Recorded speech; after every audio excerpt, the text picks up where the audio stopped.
Sports Update powered by the Nissan Van range, helping business owners to work better and live better. Search Nissan Vans or head to your local Nissan Van Centre. With the headlines at 1 o'clock, I'm Tom Clayton. Good afternoon. President of Matchroom Sport Barry Hearn says Conor Benn's defection to Dana White's Zuffa Boxing is classless, said to have been done via email, and Eddie Hearn says Ben refused to speak to him on the phone. Simon Jordan says the reaction's been a bit overblown. People will think it's formulaic for me to have a go at Eddie Hearn. I'm not having a go at Eddie Hearn. I'm compartmentalising this into language that isn't emotive. There is no obligation upon Conor Benn to stay with Matchroom in perpetuity. Well, despite Matchroom's general outrage, boxing CEO Frank Smith told us he's relishing the chance of going up against Zuffa.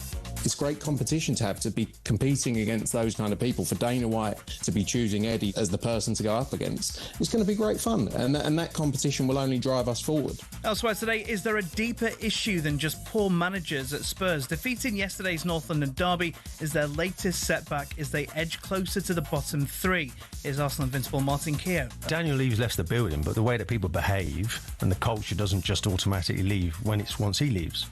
I would suggest that that's been there for quite a few years. This manager sounds the most to me like, and this for Simon went like this, Conte, who was actually laying it on the line then, and no one was really listening. Nope. And Wolves and Sunderland have become the latest clubs to condemn racist abuse of their players this weekend. Tolo Urokadare and Romain Mundle were both subjected to online attacks following their sides' defeats yesterday. It's after Chelsea and Burnley released similar statements because of online attacks aimed at Wesley Fofana and Hannibal Mabry after their 1-1 draw on Saturday. Remember, this evening we have live and exclusive commentary of Manchester United's trip to Everton. Coverage is from 7, kick-off is at 8. talkSPORT News. A public inquiry into the Nottingham killer Valdo Calacane found he wasn't sectioned, partly because of research into ethnicity. And should convicted drunk drivers have breathalyzers fitted to their car's ignition? More from the news team at past. talkSPORT weather with QuickFit. Rain or shine, our mobile tyre fitting service comes to you, so you can stay on the sofa this winter. Book today at quickfit.com. Conditions apply. Cloud increases from the southwest with a few spots of rain moving northeastwards across England, Scotland and Wales. Mild and breezy for many of us.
Good afternoon, welcome to Rushden and Jacobs on talkSPORT. 3 hours with the vibe of a son and his grumpy father, taking you through the weekend's action.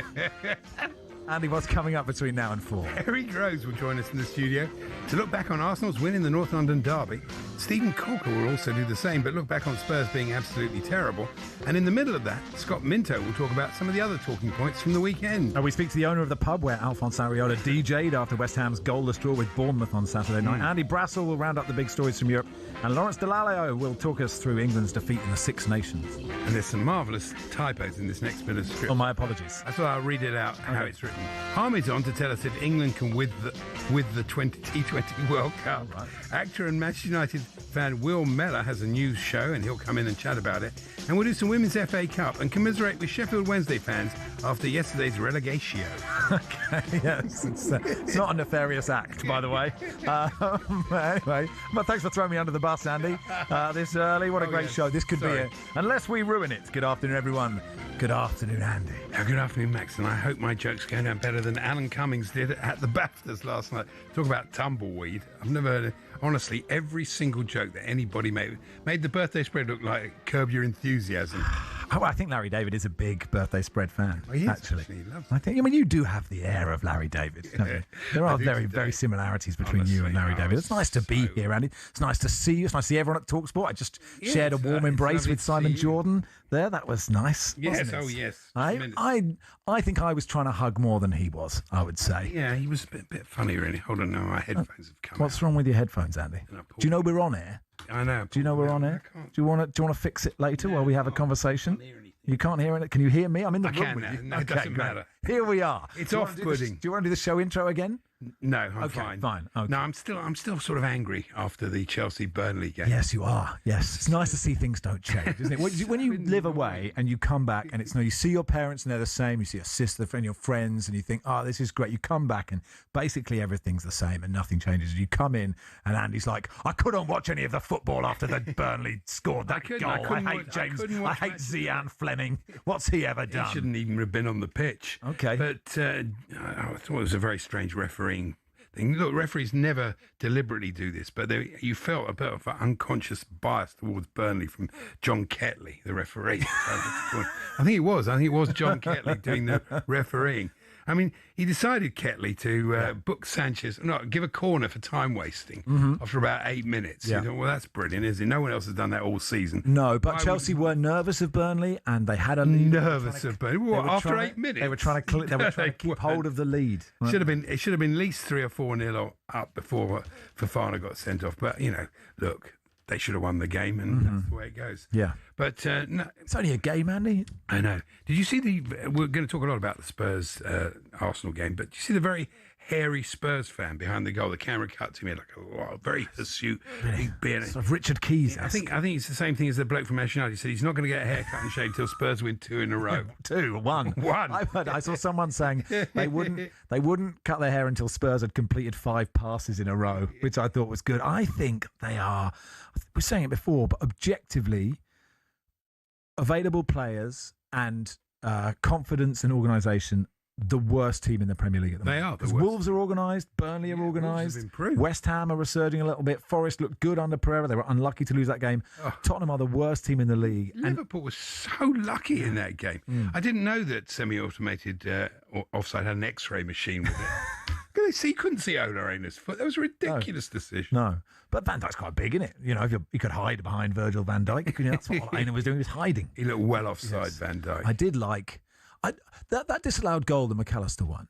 Now, I know it. I hate all handballs now. I've been conditioned to hate them all because I just hate, especially in the Champions League, these penalties are ridiculous. But I know it hits his elbow. So I know that can't be a goal, but every part of me as a football fan thinks that should be a goal. No. But Ola Aina should have headed it away. I don't know what he was doing. Yeah, letting it drop was interesting. Letting it drop was mad, but there you go. During the Arsenal game, they cut to the ref cam. And it does look like a video game. It's really odd, isn't it? Peter Banks for the Nintendo. It's really good. I love playing it. And would you buy Peter Banks just following us, and not just on the pitch? Peter Banks actually has a little camera for his whole life. And you can do things in the game. You start as Peter Banks as a baby, right? And then you go through teething, and that's quite a hard bit of the game. And then once you get your sleep schedule right, then you do nursery, and then school, and then referee school, and you do some EFL games, and you finally get to this moment. And they do it in real time. So if you want to play the Peter Banks computer game, it takes 45 years to get to this stage. No, I think I'll give it a miss. Okay. But he does look like he goes to Transylvania for his haircuts. It's a very strange hairstyle he's got. With Peter Banks' hair. I mean, I think any referee that isn't a bald... I don't know if Peter Banks is northern. Very much the old vampire look. He does, yeah. But the fact that they're all... And I haven't done this yet, and you like this idea, is, that they're all from the same town in Yorkshire. And, if you play all the refs and you go, who's doing this VAR? After review, I've decided it's 6 Eckelkecks and a whippet. And you go, I can't tell who that is. They're all the same. So if he's got a bit of hair, fine. Gary Neville was very upset about the technology not working. Of course, he's absolutely right. I don't understand Howard Webb. He must be... I presume he wasn't at a family dinner. I presume he was watching this big game. And if he was watching this big game, surely he can get on the phone to Stockley Park and go, tell Banks to get on with it. We'll sort it out. Tell the linesman to use his flag like they used to. Not that difficult. Okay. Well, what? It isn't. No, I mean, I wouldn't have. So over-reliant on technology. It's like they can't... We saw last weekend in that game, the Villa game, it's like they can't referee without the technology. They've become so reliant on it. It's not healthy. I don't disagree with you. And also there's just this... The thing is, wouldn't you hate to be Peter Banks at that moment? Because you know everyone's looking at you and you can't do anything. And he can't do that because there's a protocol, obviously, that the linos... Why can't he do it? Why can't Webb say to the referees, look, if we get a situation like this, get on with it, and we'll sort it out. Not use your common sense. It was pathetic. They made themselves look utterly stupid. I mean, really, it's embarrassing. That's an embarrassment, isn't it? I think it's an embarrassment. But I mean, maybe it is, but it's okay. We just delayed for a little bit. Who's embarrassed? I'm. They're embarrassed. Premier League. Okay. People watching around the world. Sure. And what are they going to go? They're suddenly going to go. In the stadium, sitting there. No, I mean, there was an interesting point on VAR. Basically, ruin the flow of the game, and I would get rid of it. I don't know if this is the moment where suddenly people go, actually, I don't like football because I can't be bothered to watch this game because the refs are just toddling about doing nothing for 2 minutes and. Conor Gallagher's. I mean, to be fair, Tottenham did complete some passes when they were warming up with each other. You mention that though, because I noticed this is something I've got a bit of a bee in my bonnet about this. But there was Andy Jacobs' first ever bee in his bonnet. There's a very interesting moment in the Liverpool game yesterday. There was a lovely bit of play by Neco Williams. He sort of created forward momentum, and the player he passed it to forward passed it back. He went back to the keeper. It was lost. And you saw Williams go, he was really disappointed. And that is modern football. It's so irritating, this constant going backwards, this possession for possession's sake. Goes back to the keeper and he just gives up possession anyway. I mean, the flip side of that is it's finding the right pass. It's getting the right player with the right pass to play the pass where you may lose the ball, but you may create the chance, right? You can't just go forwards the whole time. Unless, of course, John Beck is your manager and football is great. Well, I think... Scott says, Eccles is in Lancashire, typical lefty. Yorkshire, Super Leeds United. Thank you so much. Anyway, any more, Andy? No, not really. No, you done? We've got quite a long... That make you a typical lefty? That's ridiculous. That's my role in this whole facade, isn't it? It is interesting the way the league's shaking down there. It does look like the top six now will be the top six, a 5-point gap to Brentford. And so they probably... Between Manchester United, Liverpool and Chelsea, one of them is going to miss out on Champions League. Which makes it quite exciting. The title race is still exciting. The top six is still exciting. Yeah. And the relegation race is depressingly exciting because and Tottenham, I said this before, will be so bad in the Championship. They will be so bad, won't they? And it's let's go to who would be there? Graham Courtney. Let's go to Graham Courtney at Deepdale, Preston 2. I can't do Graham Courtney. Preston 2, Tottenham 0. It's Preston. It says ref in the PGML. Preston 2, Spurs 0. It really, really does. It really, really does. Yeah. I see. Thank you. That's it. Really, really does. Another defeat for Tottenham. I think they would come mid-table in the Championship. It's a long way for him to go from Newcastle to Preston. No, it's a good point. We'll find somebody else. Okay, let's get someone else. Okay, I haven't thought the bit through. Yeah. Sean from Eccles says, "Tell that Texter Eccles is in Greater Manchester, not Lancashire." I didn't want to start. For goodness sake. I didn't want to start a fight. With everybody. Anyway, this is Rushden and Jacobs on talkSPORT in partnership. Do you know, it's nice to do this show in the afternoon. Well, of course it is. Because in Australia, they put it on at night time. I don't understand why they do that. In partnership with Tool Station, stay one step ahead, whatever the job, next stop, Tool Station.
Mourinho, one of the best managers of our generation. But I'll tell you what, he's lost a lot of fans.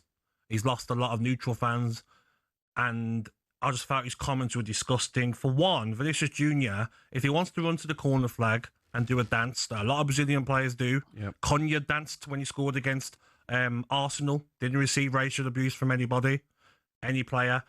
So Vinicius Junior is allowed to dance, and also Eusebio is one of our best ever players. This club cannot be racist. What does that mean? Because your best ever player was black. That means no one else can be racist to do with your football club. And also, no one says Benfica was a racist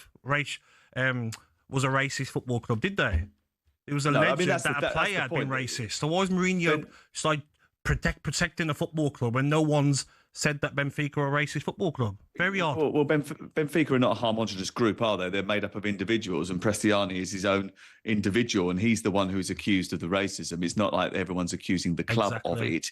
It just seems a little bit strange that now Benfica have come out in support of him, almost suggesting that there is sort of a defamation campaign against him. And the problem here is that we'll never be able to prove the contrary, because all you've got is eyewitness statements of people who say that they've heard it. But if he sits there and says, "Oh, I didn't say that,"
inside their own penalty area.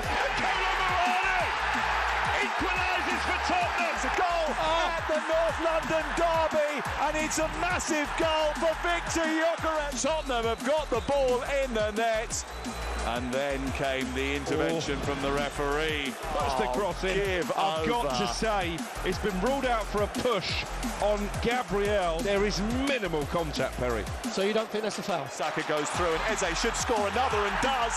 And Arsenal lead by 3-1. Mikel Arteta gave him the trust, and Eze's been outstanding here today. I'll tell you what, does it matter what Victor Gyökeres ever does again, because he's just got his second of the game. Derby delight for the Gunners, who go 5 points clear of Manchester City. All of a sudden, Tottenham looking nervously over their shoulders. They're just 4 points clear of the relegation zone. Spurs 1, Arsenal 4. Kev writes, Andy Jacobs bee in his bonnet sounds like one of Alan Partridge's pitches to the BBC. I'd watch 100%. Ben says, enjoying the clash of the Andy Jacobs long run rant versus the calm, cool, collective rail replacement bus service of broadcasting that Max Rushden is. Anyway, we welcome Perry Groves to this. How are you, Perry? Afternoon, boys. All good? Yeah. You must be happy. And I have to say, Gyökeres was tremendous yesterday. Well, I've been fighting Gyökeres' battle all season, because I said, like, he's come from Sporting Lisbon. It's a different style of football. He had to get used to the players that are around him. And he's not the centre forward that's going to drop deep, link it all up, look great, get himself on the half turn, take people on. He's a throwback to like the centre forwards I used to play with, where they want it in the channels, they want it into them like nice and early, they want crosses coming in. And the battle with him and Dragusin, that was really good in the first half. There was, again, it was an old sort of fashion battle, and he just looked, when you see someone with stature, he just looked like he was 6 foot plus, whereas before he's been a little bit sort of hunched over. It was his best game, wasn't it? By a long way. And I watched them doing their warm-ups, and they do a lot of in their warm-up of the finishing, where it comes in to the edge of the box and you get it out your feet.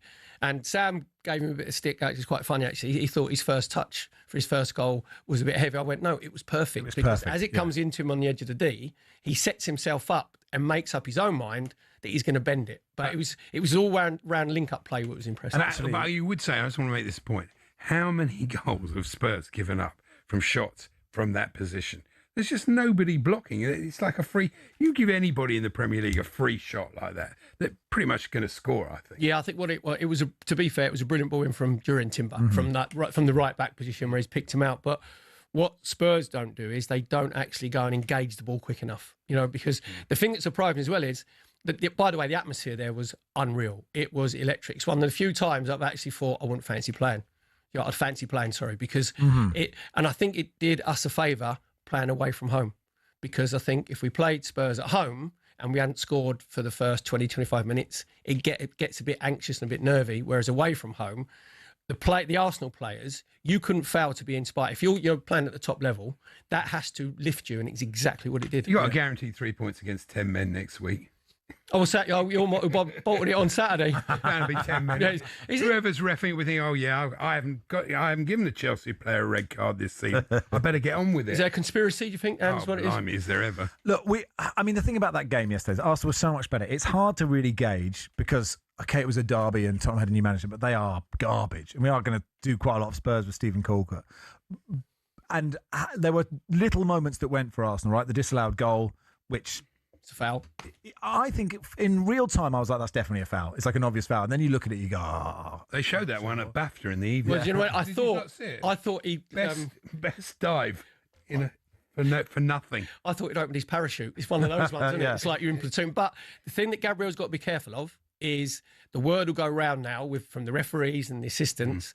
Just look for Gabriel, because what he did, and all professional footballers do it, he over-exaggerated the foul. Yeah. And if he doesn't get a free kick. Exactly, yeah, but it is a foul. He just pushes him in with the palm of his hand in his back, so it's a foul. I don't disagree with that. But there was that moment, and then there was the Raya save in 84th minute, and if that goes 3-2, and obviously it might have been interesting. It might have been interesting last 10 minutes. Absolutely. But it also, on the flip side, Arsenal could have scored 8 in this game. I mean, there was no real opponent. And I've criticised, and lots of people have criticised Arsenal's mentality. So you've got to praise their mentality for the way they played this. There was pressure. It's a North London derby. Yeah, obviously, it was a free hit for Spurs. Igor Tudor, new manager, puts a different system in. Basically, it was a 5-3-2. And I was looking at the way that we started, and we started in control. We controlled the first 10. And what it was, we were 10 to 15 yards further up the pitch than what we normally play away from home. And even when Spurs equalised, which Declan Rice, obviously, he's mistaken. Nothing silly for next 5. And then he does. But he put his hands up and he went, that was my fault. He was outstanding. When you look at players, you go, this is where you're tested. You've made a mistake. And he went, no, he was Declan Rice on a different level. But even when it went 1-1, we went on the front foot again. And even when we went 2-1, we didn't drop, like against Wolves where we dropped off, went passive at 2-0. They pressed forward and went to They can't close hurt down. you, Spurs. They've got no players. Well, the thing that was strange, though, Andy, with Spurs, in the first half, they didn't really try and play it from the back, even from goal kicks. Quite rightly, Vicario was saying, right, we're going to go long, if we're going to lose it.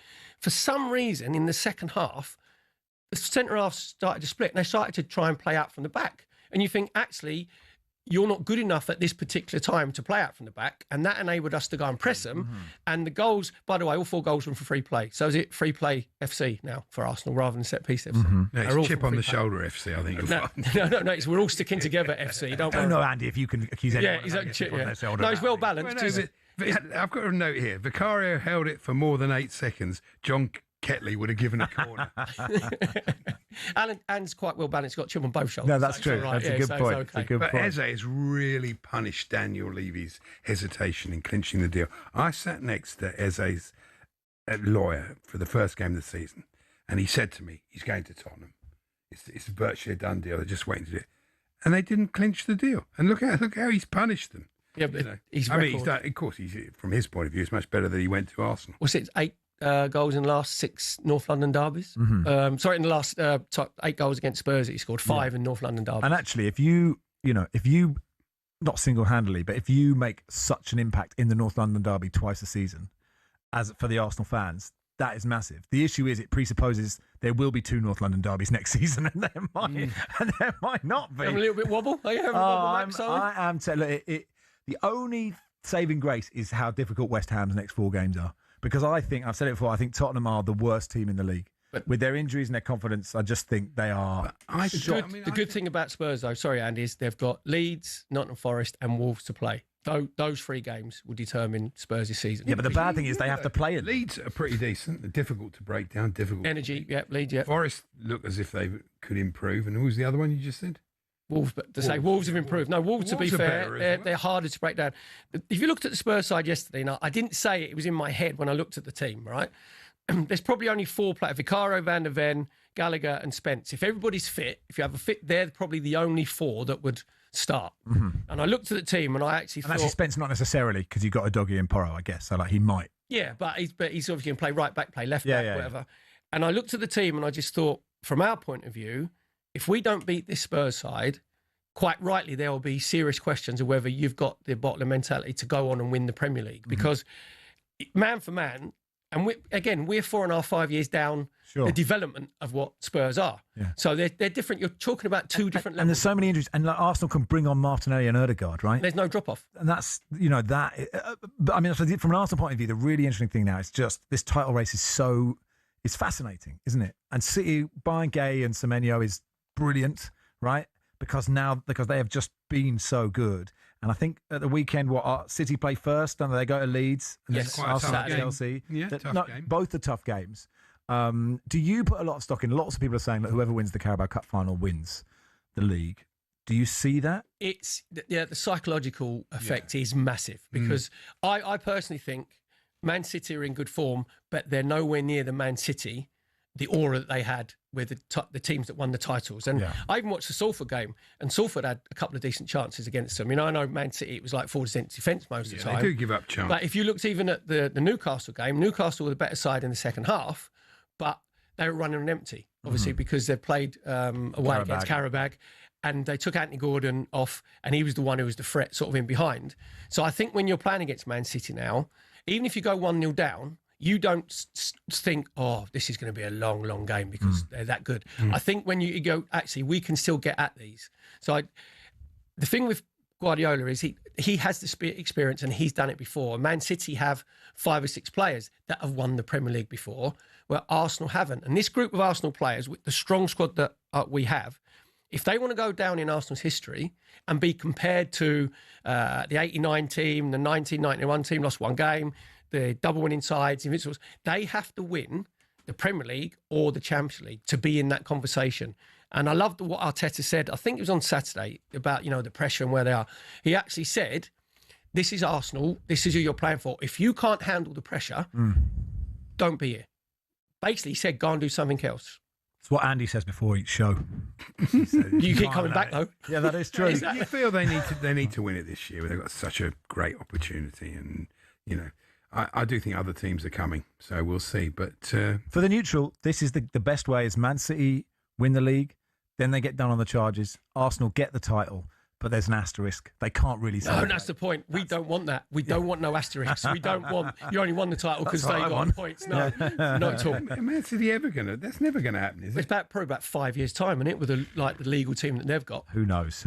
Anyway, thank you, Perry. Been an absolute pleasure. Always nice to see you, Perry Groves. There, we'll do some Spurs with Stephen Corker in a little bit. Scott Minto joining us in just a second to look at some other big talking points from the weekend. The latest episode of the talkSPORT Daily podcast is out now. Natalie Sawyer and Alan Pardew reviewing all the weekend's action. If you want to hear more, the talkSPORT Daily is available on all podcast platforms and the talkSPORT app now.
There were reports that the night that Sean Dyche was sacked after that Wolves game, 4 or 5 senior players were called into Marinakis' boardroom, and they essentially said, we're not loving this. And I don't like that. That feels unfair to someone like Sean Dyche. However, last night, I think, was great evidence, because the players played with the reins off.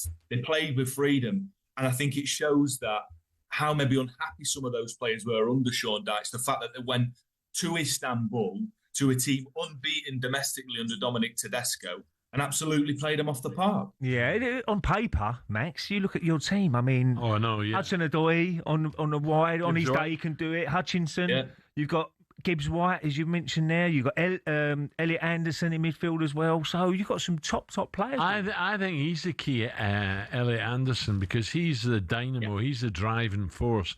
And if he can win and keep them playing and get the balls to the danger men, then Forest have every chance.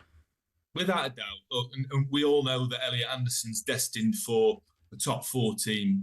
He's got the talent to be absolutely world class. The way that he moves, there are shades of Zidane about him. And I know that people will laugh at that, but he is something special. And I think if England are going to do something special this summer, he's going to be a massive part of that for Thomas Tuchel.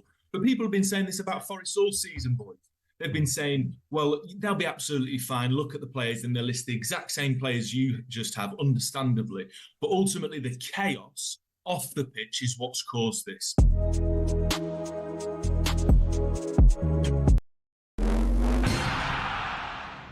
The president of Matchroom Boxing has been criticising Conor Benn's move to Dana White's Zuffa Boxing. Barry Hearn has called that decision classless. I think in my 50-odd years of promoting sport, this is the most horrible, outrageous. I didn't think he was that type of boy. I mean, look, maybe we got it wrong with Conor.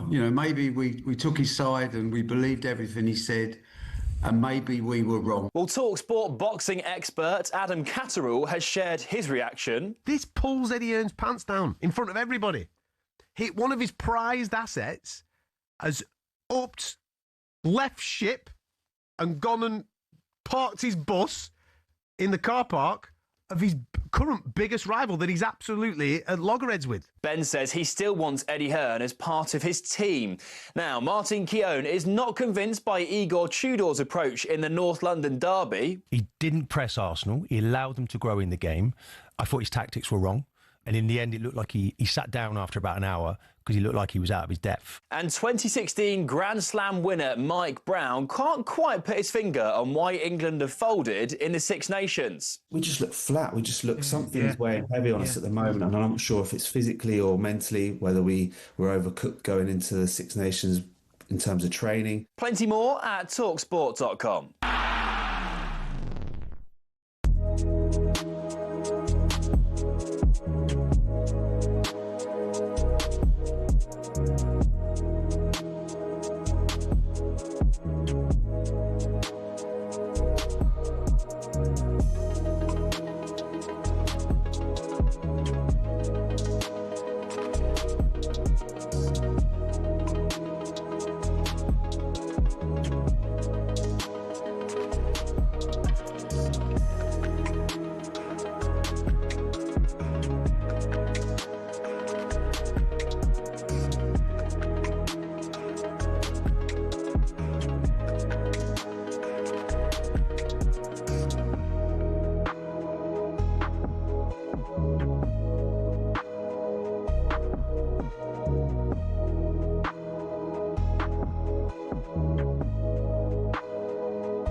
Yeah, afternoon all. Max Rushden and Andy Jacobs with you until 4 in partnership with Toolstation. Pick up your wet weather essentials today. Next up, Toolstation. Scott Minto join us in just a second. Look back at some of the big talking points of the weekend. Let's start with Chelsea. Liam Rossini spoke to the media after his 1-1 draw with Burnley on Saturday. He revealed one player in particular didn't do their job. An assignment was missed. A marking assignment wasn't done. There was no, from our organisation, Fleming, we know, is their best header of the ball. And there was a player who I'm not here to throw players under the bus. I will always protect my players. I will deal with it in the week. There was a player we assigned that duty who marked the wrong player. Brilliant. Scott, let's bring Scott Minto in. Hey, Scott, you okay? First of all, guys, I would love it. I would love it if we got to Arsenal and win there. Oh, yeah. We all would. It'd be fantastic. I do like... It's not going to happen, though, but it'd be great. I know Liam Rossini gets a bit of stick for sort of LinkedIn language, but calling it an assignment was missed. It either sounds like someone didn't do their history homework or like someone was meant to like take out someone, like a hit, and they didn't do their assignment. And Scott, my view is somebody has done what I would do in Sunday League, which is I'd pick up someone from a corner who was a bit shorter than me before the big lumbering centre-back comes up, because I don't want to mark someone who's really good. That sort of seems because it looks like Santos is at fault, but maybe he wasn't. Maybe someone else just marked someone else when they shouldn't have done. Yeah, I mean, first of all, I got a D in history, so that's probably me not doing the right assignment there as a kid. But look, you're told beforehand who you're meant to be marking, and if that's the case, obviously Santos is the nearest person to him. But you're right, we don't actually know if it was him. And, you know, people talk about small details, and these are the small details. That it wasn't a good performance. I know, Andy, you were there, I was there, and I was saying throughout the whole game that they're lulling Chelsea into a false sense of security with that early goal and playing in second gear, and the whole time it's 1-0. Burnley are not out of it. Obviously, a silly sending off from Wes Fofana, and suddenly they're on the back foot. But yeah, you know, you still find a way to win the games, and it's disappointing. You look what happened against Leeds, and you look what happened on Saturday as well. These are games. All season, 17 points from winning positions, 8 red cards. You don't need to look any further to what's cost Chelsea this season. They have a squad that I think could be challenging. They should be challenging, and it's their fault they're not. They're not. You know, and it's frustrating. It is, but well, look, that's football, isn't it? You know, teams, you drop points, but I thought he went a bit negative. I think, you know, Maresca learnt from, I think, about the third time that we went down to 10 men to actually try and retain an attacking threat. And Chelsea didn't do that. They just kept bringing on defenders and bringing on defenders. In the end, you're invited. The only way Burnley were ever going to score was a set play. So it doesn't matter how many defenders you've got on then if they don't mark the players. And yeah, all in all, pretty poor performance, really. They should, you know, I think Cole Palmer's form, I thought I saw signs of him coming back, but Saturday, it's like he never played football before in his life. His touch, it's just gone, isn't it? What's happened to him? Well, he's still trying to find his proper match fitness. I mean, I was at the Molineux game where he scored a hat-trick, and yet the Leeds game, I felt he played better as a whole sort of 90 minutes. And yeah, you're looking for him to kick on. One thing I would say is, because I was in that, I sort of stayed behind and watched the Liam Rossini post-match presser as well. And when you're bringing off the likes of Cole Palmer and Reece James, then you are liable for criticism if you don't go on and win the game. But his argument was, well, one, with the Reece James, he saw him stretching, and the last thing they need is him being out for a period of time. But he also said, I wanted to make my team as big as possible. Bringing on, Tosin was already on, Josh Achimpong was coming on, and Sarr was on as well. So it's almost as if you're going to concede, you're down to 10 men, remember, concede from an open play goal. You're tall enough, you players, deal with set pieces, and they didn't do that. I like, the idea of number 10, Cole Palmer, is replaced by number 45, Giant Haystacks, because we just want to get as big as possible. Tosin's had a poor season. I don't rate him. Can I move us on to Liverpool and that win? Because the race for Champions League, Scott, is really fascinating. Now, obviously, Manchester United playing tonight, but those three teams on 45, one of them is very likely to miss out. Yeah, and I said this on the All Access podcast I do with Sam Matterface and Crookie, that actually that win for Aston Villa when they beat Brighton 1-0 and only just was a massive win for them, because they're looking tired now as well. But you think of the difference between them and Manchester United. Look, if United win, they're on 48 points, Chelsea 45, Liverpool are right up there as well on 45. So look, Villa dropped points, Chelsea dropped points. for Liverpool to find a way to win the game. Again, you can't just keep on doing it towards the end of the match. I mean, for goodness sake. Yeah. They're not playing well. They're not playing well, Liverpool. They're not. They're not. And that's my point. You can't keep on relying to sort of not play well and win football matches. And they were. And I really feel sorry for Nottingham Forest and not getting any points out of that game at all. But the bottom line is the table says what it says. They're on 45 as well. What an opportunity for United. So Villa, I think, have got just about a big enough gap. And then you do think it's between Chelsea, United and Liverpool. And if you'd have said maybe 2 months ago, no, it's going to be United to fall out. What Mickey Carrick has done, one, but also the fact that they haven't got any other games other than Premier League football matches, I think they're absolutely ripe to finish in that top 5. And they should do. The interesting thing is that Chelsea have to go to Liverpool and United have to come to the Bridge. And so those 2 games will be quite crucial, I think. At the bottom, Scott, one of your former sides, West Ham, are still in the relegation zone. They will see that as 2 points drop because they've looked better under Nuno recently, right? We were saying Tottenham are the worst team currently on form and have all those injuries. But their next 4 games aren't easy, are they? They've got to go to Anfield. I think they've got Fulham away as well. I think they can get at least a point. Maybe, but Man City and Villa as well. It wouldn't be unsurprising if they came out with no points from those 4 games. Yeah, there's Fulham away, which will be a difficult game, and Brentford at home, which you feel like you kind of have to win it. But again, it's a London derby, and Keith Andrews is doing a magnificent job there. Do you know what, Max? On the face of it, I'm absolutely with you. I sort of think, well, you have to win that game against Bournemouth. But actually, only City have won more games this calendar year than Bournemouth have. And if anything, they were really worried to try and get as many points in the bag before Antoine Semenyo's left, and yet they've almost done really well since he's left. So, yeah, it's difficult games. And I think what we learnt with that Wolves-Arsenal game is, I've sort of gone through games and think, well, I think this, and how do we think it's going to end up?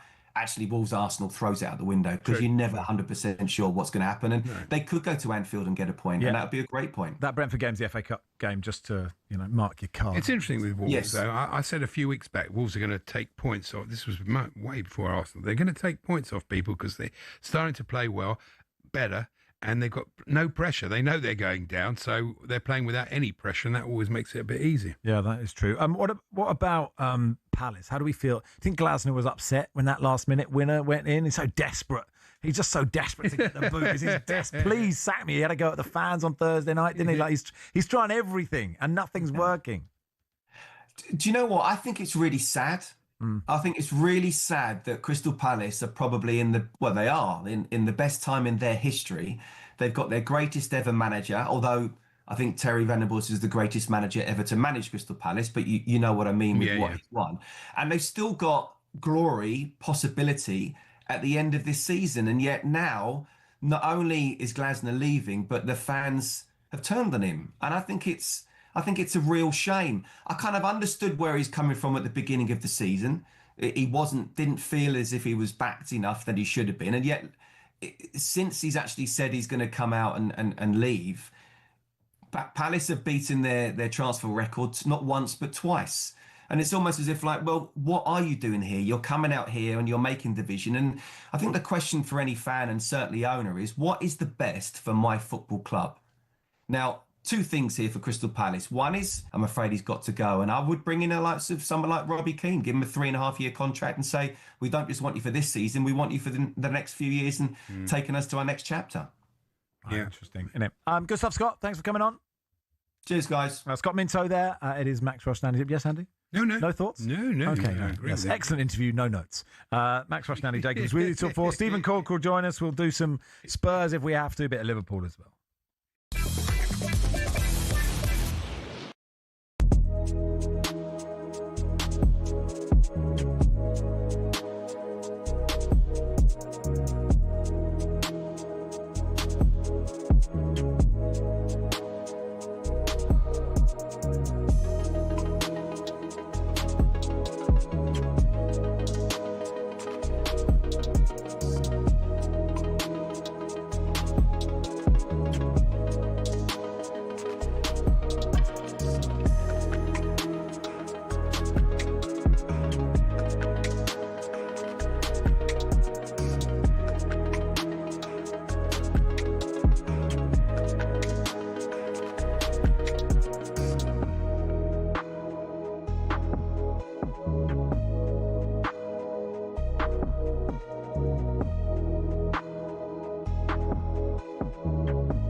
I'll tell you why I'm not worried. Because if Arteta doesn't win anything this season, major, then it has to go. All right? No, I disagree with that.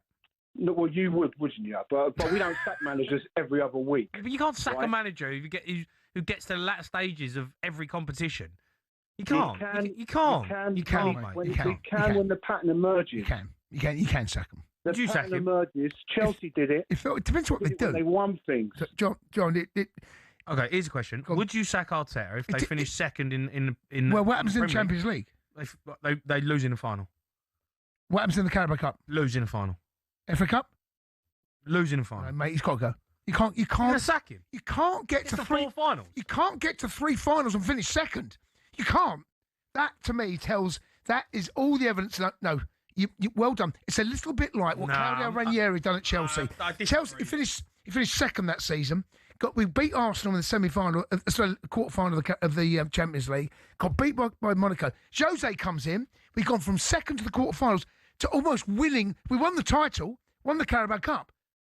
Arteta might just be that man. He might be the nearly man. He might be the man, but he might be the nearly man. If he's the nearly man, well, you'd sack him. You've got to be careful what you wish for, James. You built this team for him. I'm not saying built this team. And if they don't win it this season, or they finish second and they miss the cup finals, whatever. Well, I don't think you can sack Arteta. I don't. Mate. I think you can. From where they've come from. No, but that's the point I'm making. He has taken them to this point. Now their time is now. Their time is now. And if it's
Good afternoon, you're listening to the world's biggest sports radio station, talkSPORT. Max Rushden and Andy Jacobs with you until 4.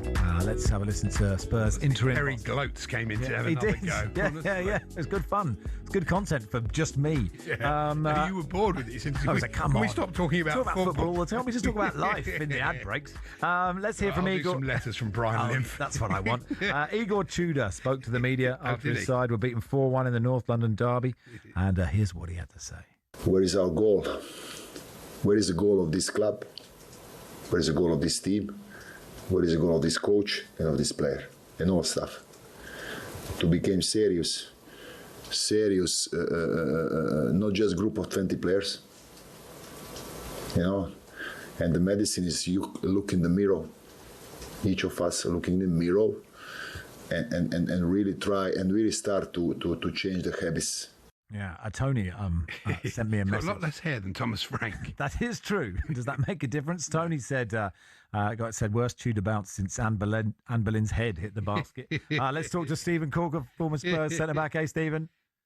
Hey, how you doing? Good afternoon. Yes. He's never, sorry, Stephen, but I just want to point this out. He's never lost his first game at a club. Right. He's known as Mr. sort of Red Adair. He has now. He has now. Stephen, I was saying this earlier. I think objectively Tottenham might be, and I speak as Tottenham being my big team who win things, objectively the worst team in the league at the moment. They certainly played like it yesterday. I felt that it was a team that just lacked fight, lacked desire, lacked tactical understanding. I mean, I know that obviously Igor Tudor has just arrived at the club. He didn't have too long working with the players, but the first 10 minutes in particular, they didn't look like a team comfortable playing in the back three. And I just felt that as the game went on, Arsenal grew stronger. I didn't think Arsenal were amazing, by the way. I thought that, of course, they were far better than Spurs. But I think it was a lot of it was Spurs being really bad yesterday. And it's worrying when you look at the league table and think anything's possible. The impossible is now becoming a very scary reality. It's interesting you should say that, because I've written down, and I trust you know more about football than I do, I put no lack of effort, but outclass. So you felt that really they could have put more in? I certainly did. Yeah, I certainly did, yeah. I mean, which players for you had the effort? I mean... Well, I thought, especially the first half, I thought they, and there was a good riposte to come back so quickly into the game. But, they just didn't defend well. And all season they've been giving up goals from the edge of the area. But I'm with you, Stephen. I haven't seen, and, of course there are lots of injuries, and that is a mitigating factor. But that is what's happening. That's the reality. This is what they have to work with. And even under Frank, who I wanted to be a success, I've seen no patterns of play. It ends up with one of their players with his back to goal in the corner flag, with his foot on the ball, trying to spin past two Arsenal players. Like, they can't get three passes. I know Arsenal are good, but I think even saying it out loud, I don't really think they'll get relegated, but they really could get relegated. They really could. I mean, the game's coming up, obviously, Fulham away, Palace at home, then Liverpool away. All three of those games, I mean, there is no easy game in the Premier League. There just isn't. We've seen Wolves get results against Arsenal, so any team in that league could cause an upset. But I just feel that Spurs, I feel, are lacking in every single department. And, the biggest thing, I mean, it's been going viral. I'm sure you've all seen it. The clip of Igor Tudor shouting at Van de Ven, asking him to step up, and the reaction. And that's for me where I go into just lack of effort, lack of discipline, whatever title you want to use. It's for me, it's Spurs are lacking. And I think that something needs to change very quickly, because I was very much Thomas Frank in, because I did feel that changing managers isn't going to change this problem overnight. And I do feel that players do need to take some accountability. Hopefully, when Romero is back as captain, he can help lead the team. But as I said, for me, it was really worrying, and for Arsenal to score 4 goals quite comfortably, and it could have been a few more, was a really, really bad day at the office. But how do they change the dressing room? Like, how does Igor Tudor do that? Because if that clip, it's very hard to tell in that clip if there's no respect. Like if the players aren't listening to him after 60 minutes or whatever, or 20 minutes, there is a cultural problem there.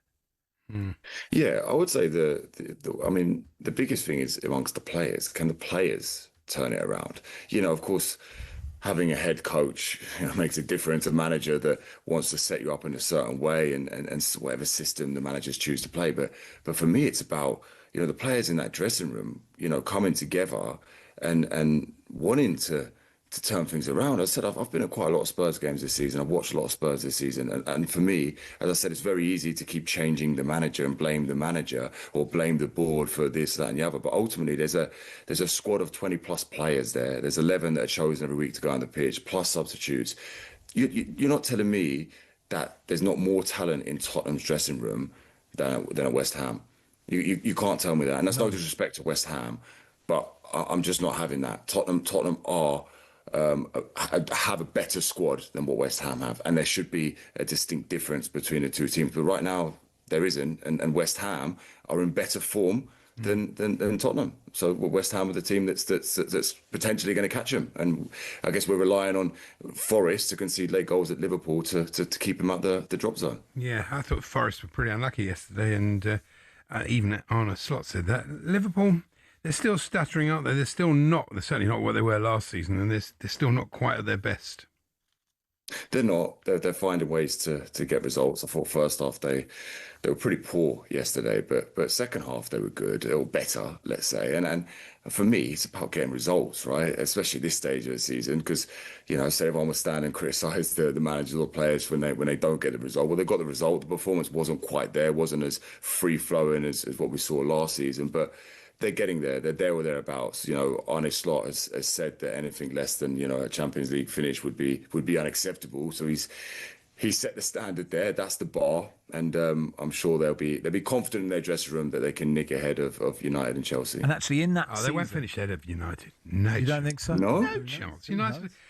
First of all, United are only playing once a week. United are in much better form than they are. I can't see that. Yeah, maybe. I think United will be fourth. I think we have to give so much credit to Szoboszlai. This season has been, in a team, and he's one of the best players in the league. I have said this since the season started. I would give Liverpool a pass, given what happened to Jota and how that would affect the whole dressing room. Even new players coming in, the whole atmosphere would be totally different, and and puts everything into perspective. But Szoboszlai has been brilliant all season, and even in that moment, to have the patience and the ability to deliver that ball at that moment to create the chance to score the goal. He has been again. Murillo gets in the way of the goal. The goal. No, I understand that, but Szoboszlai has been so without him. And he was offside. Apart from that, he was offside. Trying to say, Stephen, Szoboszlai has been really good this season. I could have said it in 3 seconds. Van Dijk was offside. Clearly, was offside. I was saying earlier in the show, they've developed a new X-ray machine that goes with these semi-automated.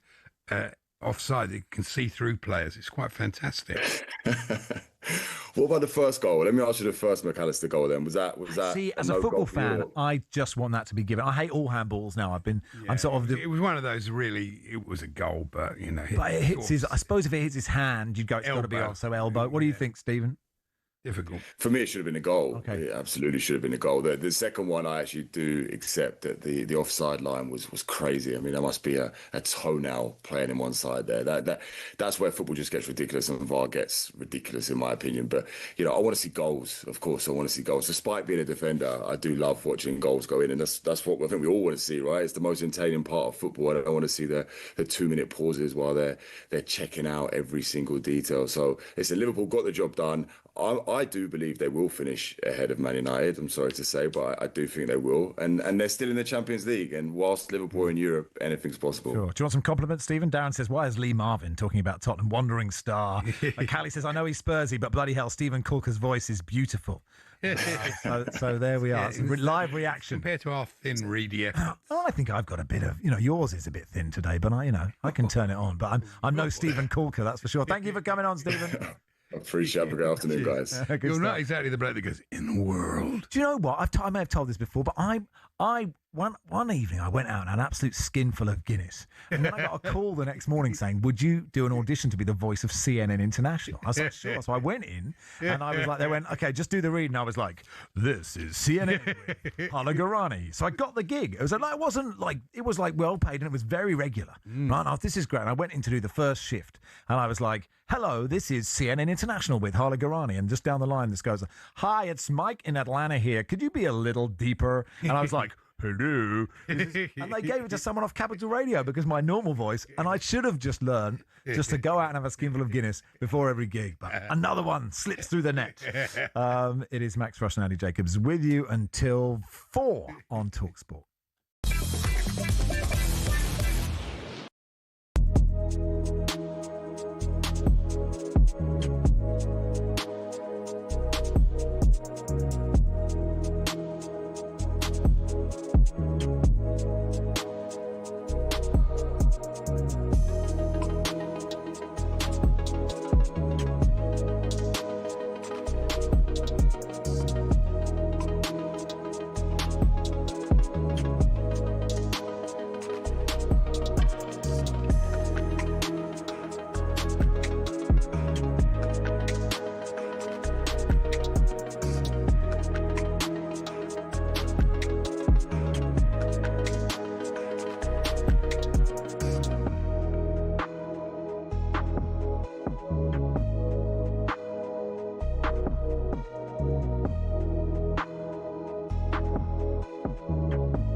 Just unbelievable how things have changed so dramatically just from like a 190-minute game where Arsenal but it's not 190-minute game, though. No, it's not. It's been a few weeks now. No, you're right. But if Arsenal win that 2-0 compared to drawing it 2-2, the narrative is so different. The point, we're talking about now, you said it last night, championship rounds, we are there. We're approaching that time now. Mm-hmm. And here's the funny thing, right, is that it's Man City, right? They're not putting Arsenal under pressure. This is not like Man City and Liverpool going toe to toe, where City win, Liverpool win, City win, Liverpool draw, City win, Liverpool win, City. And do you remember that under Klopp and Pep, right? Yeah. And I remember when Chelsea were going toe to toe with Man United.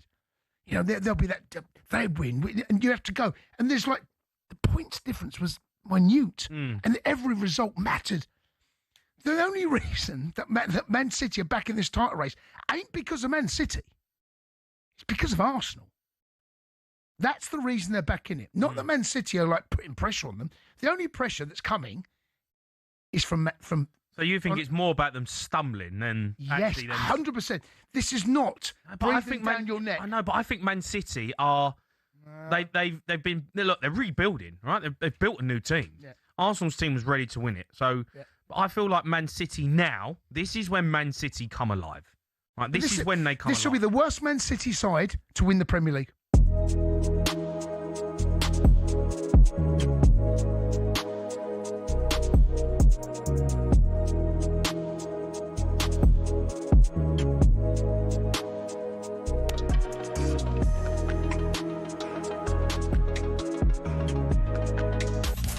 talkSPORT Sports Update, powered by the Nissan Van Range. Commercial vehicles that go the distance for your business. Search Nissan Vans or head to your local Nissan Van Centre.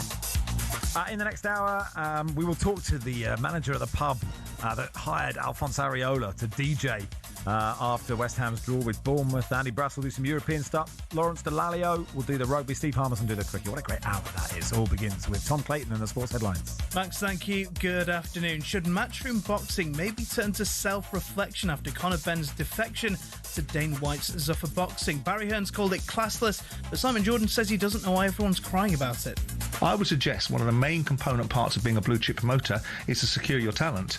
If you haven't secured your talent, then you're going to have nothing to promote. So if you want to start pointing your finger at whether Conor Benn shows loyalty or not, then look back at yourself at your own contractual situation, because you left your backside hanging out in the wind. Well, Matchroom Boxing CEO Frank Smith says he's looking forward to competing with Zuffa in future, but he says they have a long way to go to reach the top. Dana White said it himself, boxers are overpaid, and he wants to create a sustainable business. So he's going to come in and they're going to make this splash with a certain group of people, of course they are, but ultimately they have to reset the market if they want to create a business that is sustainable with long-term value. Elsewhere today, Igor Tudor didn't impress Arsenal invincible Martin Keown in the North London derby yesterday. He didn't press Arsenal. He allowed them to grow in the game. I thought his tactics were wrong, and in the end it looked like he sat down after about an hour because he looked like he was out of his depth. Now he's going to try and play on emotions, but he needs to offer up a better tactical display. Spurs are just 4 points above the bottom three. The police are investigating 4 complaints into online racism aimed at Premier League footballers over the weekend. All of Wolves, Sunderland, Chelsea and Burnley have published statements over the last 3 days. And the National League's investigating after allegations a club tried to deliberately postpone a match as they suffered with illness and injury. Kings Lynn Town had their fixture with South Shields on the 14th of February ultimately called off, but leaked time-stamped CCTV images from the day before appeared to show the sprinkler system spraying water onto the pitch even while it was raining. Get more at talksport.com. talkSPORT News. It's emerged the Nottingham killer wasn't sectioned because of fears over the number of black men already in custody, and Reform expects to deport more than 600,000 people in a potential first-term government. More from the news team at past. talkSPORT weather with QuickFit, where we've got more premium tyres than the number of times you'll hear, "Ooh, it's a bit nippy this winter." Book today at quickfit.com. Cloud increases from the southwest with a few spots of rain moving northeastwards across England, Scotland and Wales. Mild and breezy for many of us.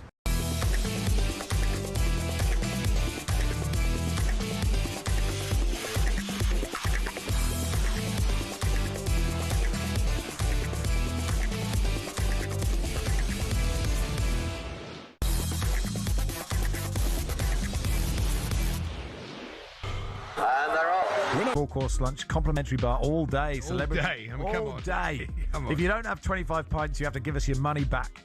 Celebrity tipsters, you may meet some of us, it says here. Here is Andy Jacobs to tell you how to enter. That's right. For your chance to win, text WIN to 83338. Text costs £2.50 plus your standard network rate. Or call 0343 418 7260. Lines closed 27th of February 2026 at 4 p.m. That's when you'll need to answer your phone if it rings. 18 plus. UK residents only. This is a TalkSPORT promotion. Full T's and C's at talksport.com for your chance to win. Text WIN to 83338 now. Oh, thank you, Stephen Corker there. That Kings Lynn story's mad, isn't it? I mean, obviously, I will not hear the manager's name Ian Culverhouse besmirched, but watering a pitch when it's raining and being caught on CCTV. Not ideal. If that is what has happened. Not good. Yeah. Not the best. Anyway, let's. You may have seen pictures of Alphonse Areola DJing after the goalless draw with Bournemouth. He was on the bench for that game, and he was at the Star Tavern. Is that right? I should know these things, shouldn't I? Should be written down in front of me. The Star in Bethnal Green, and the general manager of the Star in Bethnal Green is Archie Ballou, which is a fine name, Archie. I'm sure people have said that to you before. Welcome. Thank you for having me on. How did it come about? Did he ring you, or did you ring him? No, so it was all a bit of a surprise, really, because the evening was an event that was being hosted by Areola's cousin, who I actually met when West Ham were playing in Europe. We were on the Eurostar going to Belgium together, and we just got chatting. And then a couple months ago, I posted something just looking for some new promoters at the venue, and he was like, "Oh, well, we're looking somewhere to host the after party for our little football tournament." I was like, "Sweet, come on down." Then obviously I knew his relation to Areola, but I didn't think Areola was going to be here. And I walked through the doors and I looked to my right and I was like, I was at the stadium with him about an hour ago, and now he's here. It blew my mind. It blew my mind. So you didn't know. So it wasn't like, well, listen, I can come as long as we don't get hammered 5-0. You weren't looking at the game thinking, oh, I need a winner because Areola won't come. It was just a total surprise. It was a complete surprise. I mean, again, I knew his cousin was going to be here, but I didn't think he'd be bringing a Premier League footballer. He did say that if West Ham had lost, he wouldn't have come down because that wouldn't have been great PR. Mm-hmm. But he came down anyway after that draw. And it was such a great surprise for everyone in here. Great surprise for myself, being a West Ham fan, obviously. And what sort of music did he play? What was his taste and style? I'd say probably some deep cut house and a little mix of other stuff. He was... he was a very good DJ, actually. I don't want to say surprisingly, but I've seen professional DJs who've been worse than him. He was good. Right. And what's your favourite deep cut house song, Andy? I know I'm 150, but I don't understand the concept of the DJ, because you often see people say, "Oh, I'm DJing at Ibiza." So, what do you do? Just play records? Just press play? It's the mixing is the skill, right? I'm also a grey-haired old man, Archie. But what makes Areola good at it? What did he do that was good? I think he read the room. That's kind of the point of the DJ. Is less so about putting physical records anymore. It's about looking out at the crowd, seeing what they respond to. And he managed to get people dancing and people singing along. So, I mean, he's doing what we want from a DJ. He's selecting the right tunes. Is the floor fillers of my youth is, I mean, come on. Wannabe Spice Girls. He didn't put In the Mood by Joe Loss Orchestra. No. What else gets here? Come on, Eileen. None of that. Is it quite a cool? Archie's it was none of that. Venue. No, it's none of that. Yes, yeah, I'd say that. It's a lot more cool, a lot kind of more dancey, kind of something you can cut shapes to instead of belting out to. And did everyone in there? Because when seeing footballers in the wild, right, when they're not in their kit, and he wasn't doing it in his kit, like. And not everyone who goes to the Star in Bethnal Green is probably a football fan, let alone a West Ham fan, would even know. Because he does, he just looks like any other bloke DJing when he's DJing. Yeah, I think at first, I don't think a lot of people realised. To be honest, actually, when he got here, they said, "Oh, we've got someone quite famous coming in. Can he come through the side door?" And my assistant manager, who doesn't know anything about football, said, "No, that's a fire exit. He's got to come through the front." He had no idea. But then the crowd, once word spread slightly, people, they were excited to see him in there. I didn't realise he wasn't playing. He was an unused substitute. Which yes, did you get Mads Hermansen as well to do a set? He's coming down next weekend, actually. And did you say, look, come down whenever you want? Because footballers are allowed to have existences. This is the sort of ludicrous world we live in that, if they lost, he couldn't be seen smiling because you can't possibly do something else. Whereas actually we should encourage footballers to have other interests rather than just sitting at home all day, regardless of the result. Well, exactly. I mean, he's a person too, so he's allowed to have his own fun. And he came down here. It wasn't like he was here drinking after we'd lost the game. I didn't think I saw him have a single drink anyway. But yeah, I mean, I told him he's more than happy to always come back down. He knows that. Hopefully he does. Hopefully he brings down the rest of the squad next time. That'd be fantastic. Oh, shame you didn't just say any. He drank 6 Jeroboam champagne. Even if he did, I'd never share. Vomiting in a bush at 2 a.m. Look, you're a big West Ham fan. I mean, that is 2 points dropped, isn't it? When you look at the bottom of the table, you look at your fixture list, or are you thinking point gained, isn't it? If Spurs lost and you're out chasing Tottenham, or are you thinking? I mean, you're better than Tottenham. We're at the stage now. We're at the stage now where any game we don't get 3 points does feel like it's dropped because we need to get points everywhere at the moment. But I mean, we played some good football. We just couldn't put the ball away, and that's what we clearly need to learn how to do at the moment. We need to work out how we're going to score some more goals, and if we do, then I think we'll stay up because we're playing good football in the middle of the pitch. Just in that final third, nothing's really happening for us at the moment. And other fans, because London Stadium is typically not a great place to watch football, we know that, and occasionally the atmosphere can't understandably. It can be good. It can be good, of course, but like they need you at the moment. United game was pretty special. Yeah, I mean, to be honest, actually, I think a lot of people said after the game on the weekend that the atmosphere actually did feel better than it has a lot of games. I think that it was louder for sure in there. And there's a lot of anger from a lot of West Ham fans about the stadium.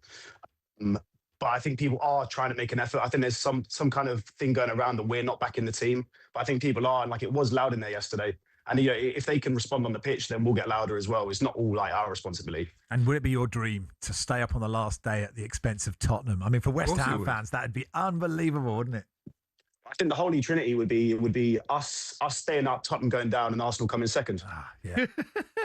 And that would be perfect, wouldn't it? That's all we want. That's very true. Could happen. Now, look, thanks so much for coming on, Archie. Appreciate Thanks, your time. Archie. That was excellent. Cheers, thank you. Archie Bully there, General Manager of the Star in Bethnal Green.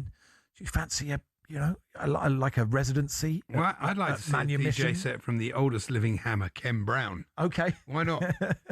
you have your DJ footballers. We'll take those, won't we? Just for half an hour, 8:10:89 at Max Rushden, if you want. MC Hammer, obviously. You see MC Hammer, big West Ham fan, isn't he? Although, the reason that, much like, you do love a goalkeeper in tracksuit trousers, but MC Hammer went just a bit too far, didn't he, with those trousers? It affected his movement when he was trying to, that's why Ludek McCloskey kept him out of the side, I think. Anyway, I'm just padding a bit. Have you got anything for a minute? Well, you want a minute? I'd like a minute. I'd like a little bit. To think of some footballer DJs. Footballer DJs, but well, that's stuck in my mind. That's. I tell you what, I don't want to see. Yeah. One more home curling video on social media. I get it. You've got a kettle. You've got a broom. You're sweeping in front of the kettle. Very, very funny, hilarious. Only the 9,000th person to do it. Stop! You're such a sour person, aren't you? People just trying to have a nice time. Oh, it's the weather's bad. Life's tough. They're just doing a bit of curling with a kettle and a broom. It's gone the whole time, the curling, honestly. You didn't like that? Did you like the Winter Boring, Olympics? Isn't it? Oh, the Winter Olympics is ridiculous, really, honestly. It is. It's Great Britain's Olympic chiefs hail, what do they say? Fantastic Olympics. Yeah. Basically, we won 3 gold medals, 2 of which were won by the same bloke. Yeah, still part of the team, isn't it? Well, so they won 5 medals in all, and it cost an apps 630 grand. The curlers cost. Did they? Yeah.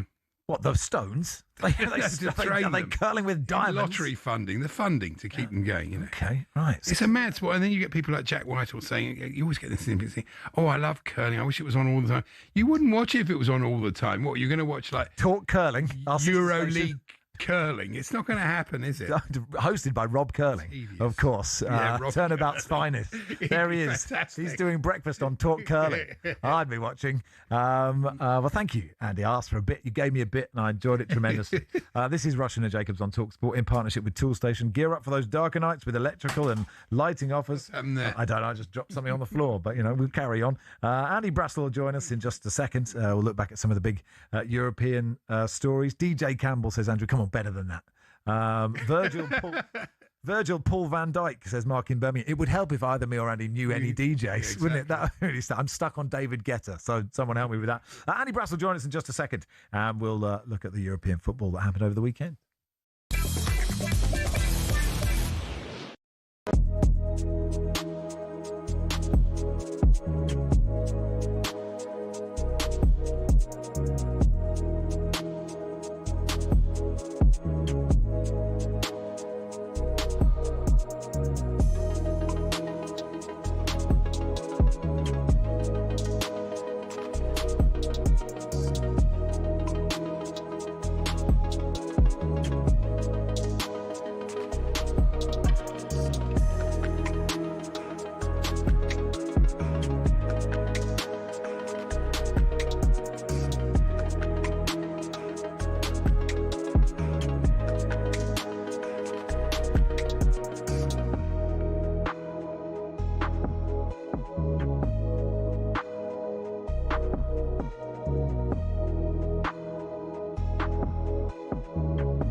Got to talk about Celtic.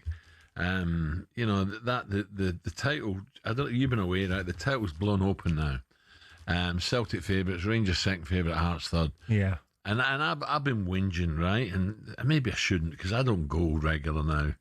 But I've been whinging about Celtic's lack of creation in midfield. It really annoyed me. I'm looking at the midfield saying, come on, we're better than that. Anyway, they got absolutely gubbed last night. But what I didn't know was, right from the first whistle, the old tennis balls came on. Yeah. Martin O'Neill said something about it. All I'm saying is this, right? I'm not trying to cover up a shocking result. Celtic got pumped, absolutely pumped, 4-1. But I'm not talking about that, because Stuttgart are probably a decent side, better than Celtic. Yeah. It doesn't do the players any good when you start that carry on. Well, it gives the away team a lift as well. As Martin said, Stuttgart players would know about the atmosphere. Yeah, absolutely. Suddenly all these tennis balls come on, they're saying, oh, lovely. We were talking about, I think Martin was talking about when Juventus, they were scared to go to Celtic Park. You know, the atmosphere, the hostility, all that sort of stuff. It's not an easy place to go and play, probably, as a European side, but they make it probably easier. I'm going to upset a few now. Celtic fans, did you throw a tennis ball after the first kick? Yeah, I'm sorry. I know you're very disappointed the way things are going now. The bold and all that sort of stuff. For God's sake, it doesn't do it before the game and after the game.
Unfortunately, you missed Andy showing me about 1,000 people doing curling videos. Trevor Rees-Nelson says, Mark the Gooner, I picked up that microwave today, actually.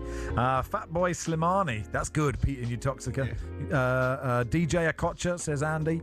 You said Julian Dex. Julian Dex. Julian Dex is good, isn't it? Tony Adamski, nice, says Pete in Norwich. So, you know, I had Fat Boyce Slim. Okay, that's all right. Ronnie Boyce. Someone had Fatty Folks Boy Slim. One for the kids. Sorry, I've lost your name. I do apologise. And DJ Jazzy Jeff Winter, says David. Why not? Anyway, that's good. Let's get some breaking news from Alex Crook regarding Prestiani and the racist accusations from Vinicius Junior and Kylian Mbappe. Crookie, what's the latest?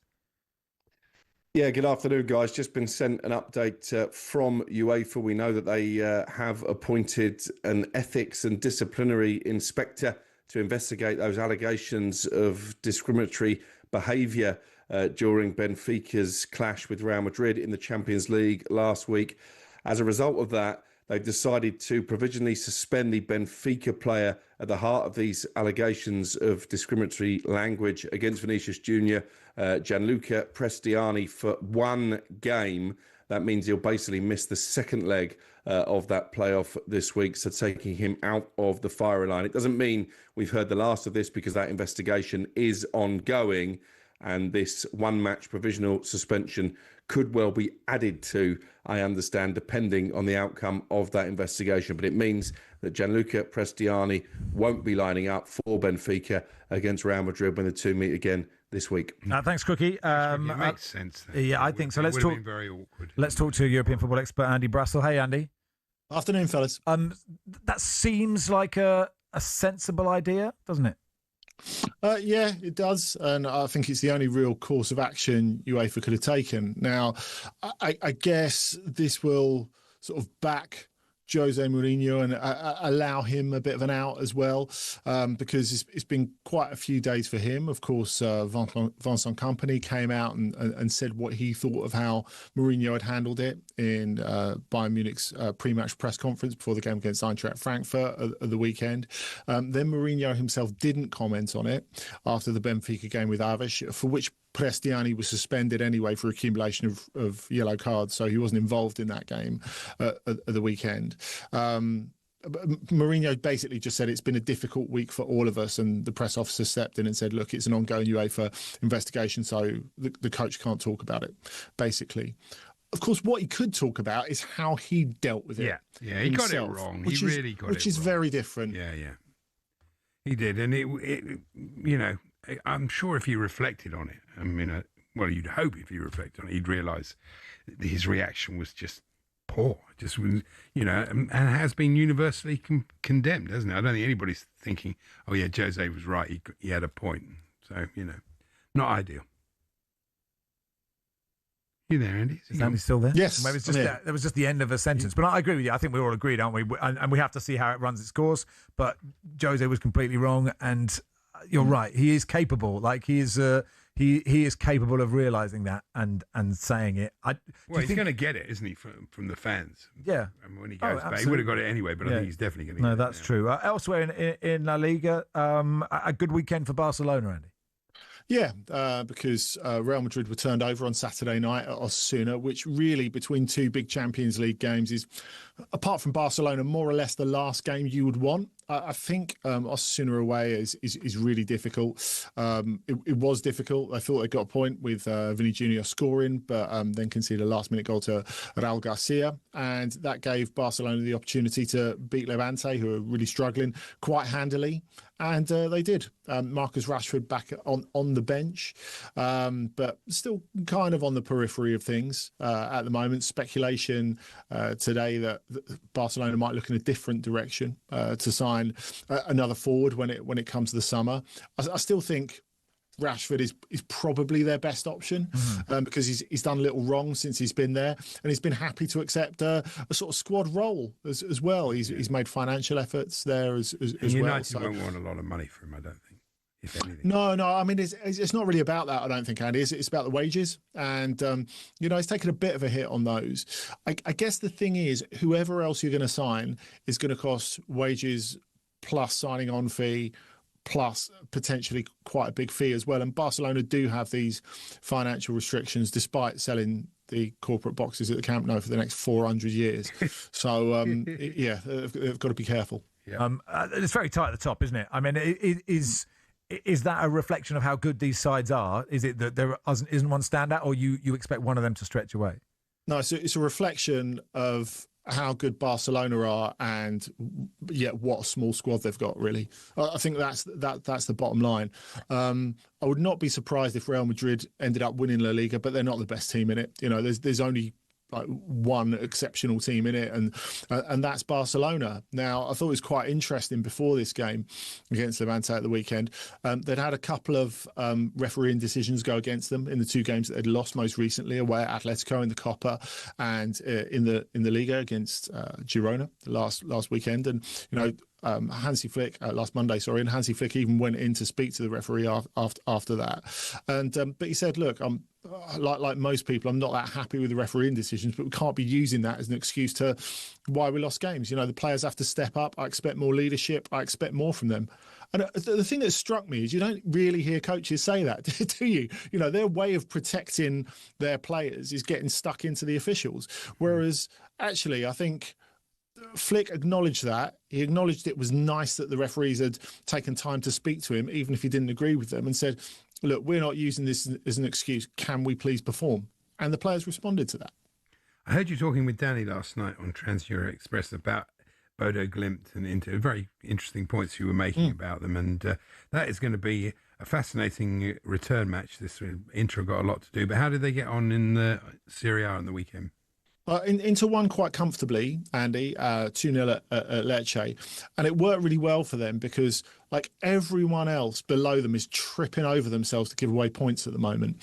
So really, ever since the Derby d'Italia game that they won last weekend, and talking of refereeing decisions that went in their favour, the sending off of Pierre Kalulu really worked for Inter in that, but they were still run close, and it needed a last-minute goal for them to win that. But since then, Milan have dropped 5 points in two home games against Como and Parma yesterday, a game in which Ruben Loftus-Cheek broke his jaw in what was quite an unpleasant scene.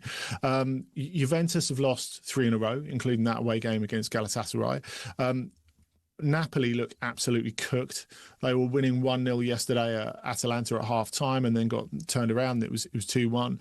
And Roma are kind of creeping up, but they're too far away. They're really trying to get themselves into the Champions League places. So the upshot of all of that this weekend, Inter are 10 points clear. And it doesn't really feel as if they've had to motor to do that. Now, talking of one team that is obviously the best team in the division, that is them. But they've given themselves a mini mountain to climb against Bodo Glimt. And as we were saying last night, Bodo are fresh. And I do think that makes a difference with the way the calendar is for everyone else. Yeah, it'd be amazing if Bodo, you know, like they keep, it's like, is this the greatest performance by a Norwegian team ever in Europe? And then every game you have to say it again because they keep doing it. And they're a good football and team. It's not just the home advantage you were saying last night. You know, there's more to it than that.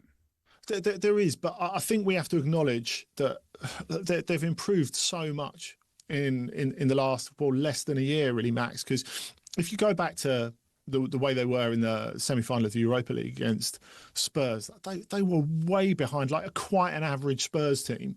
And they didn't look as if they could compete with them physically, tactically, technically. And Kjetil Knutsen, the coach, who's been linked with Brighton before and various other clubs, he has sort of gone away and said, right, we need to really improve on that.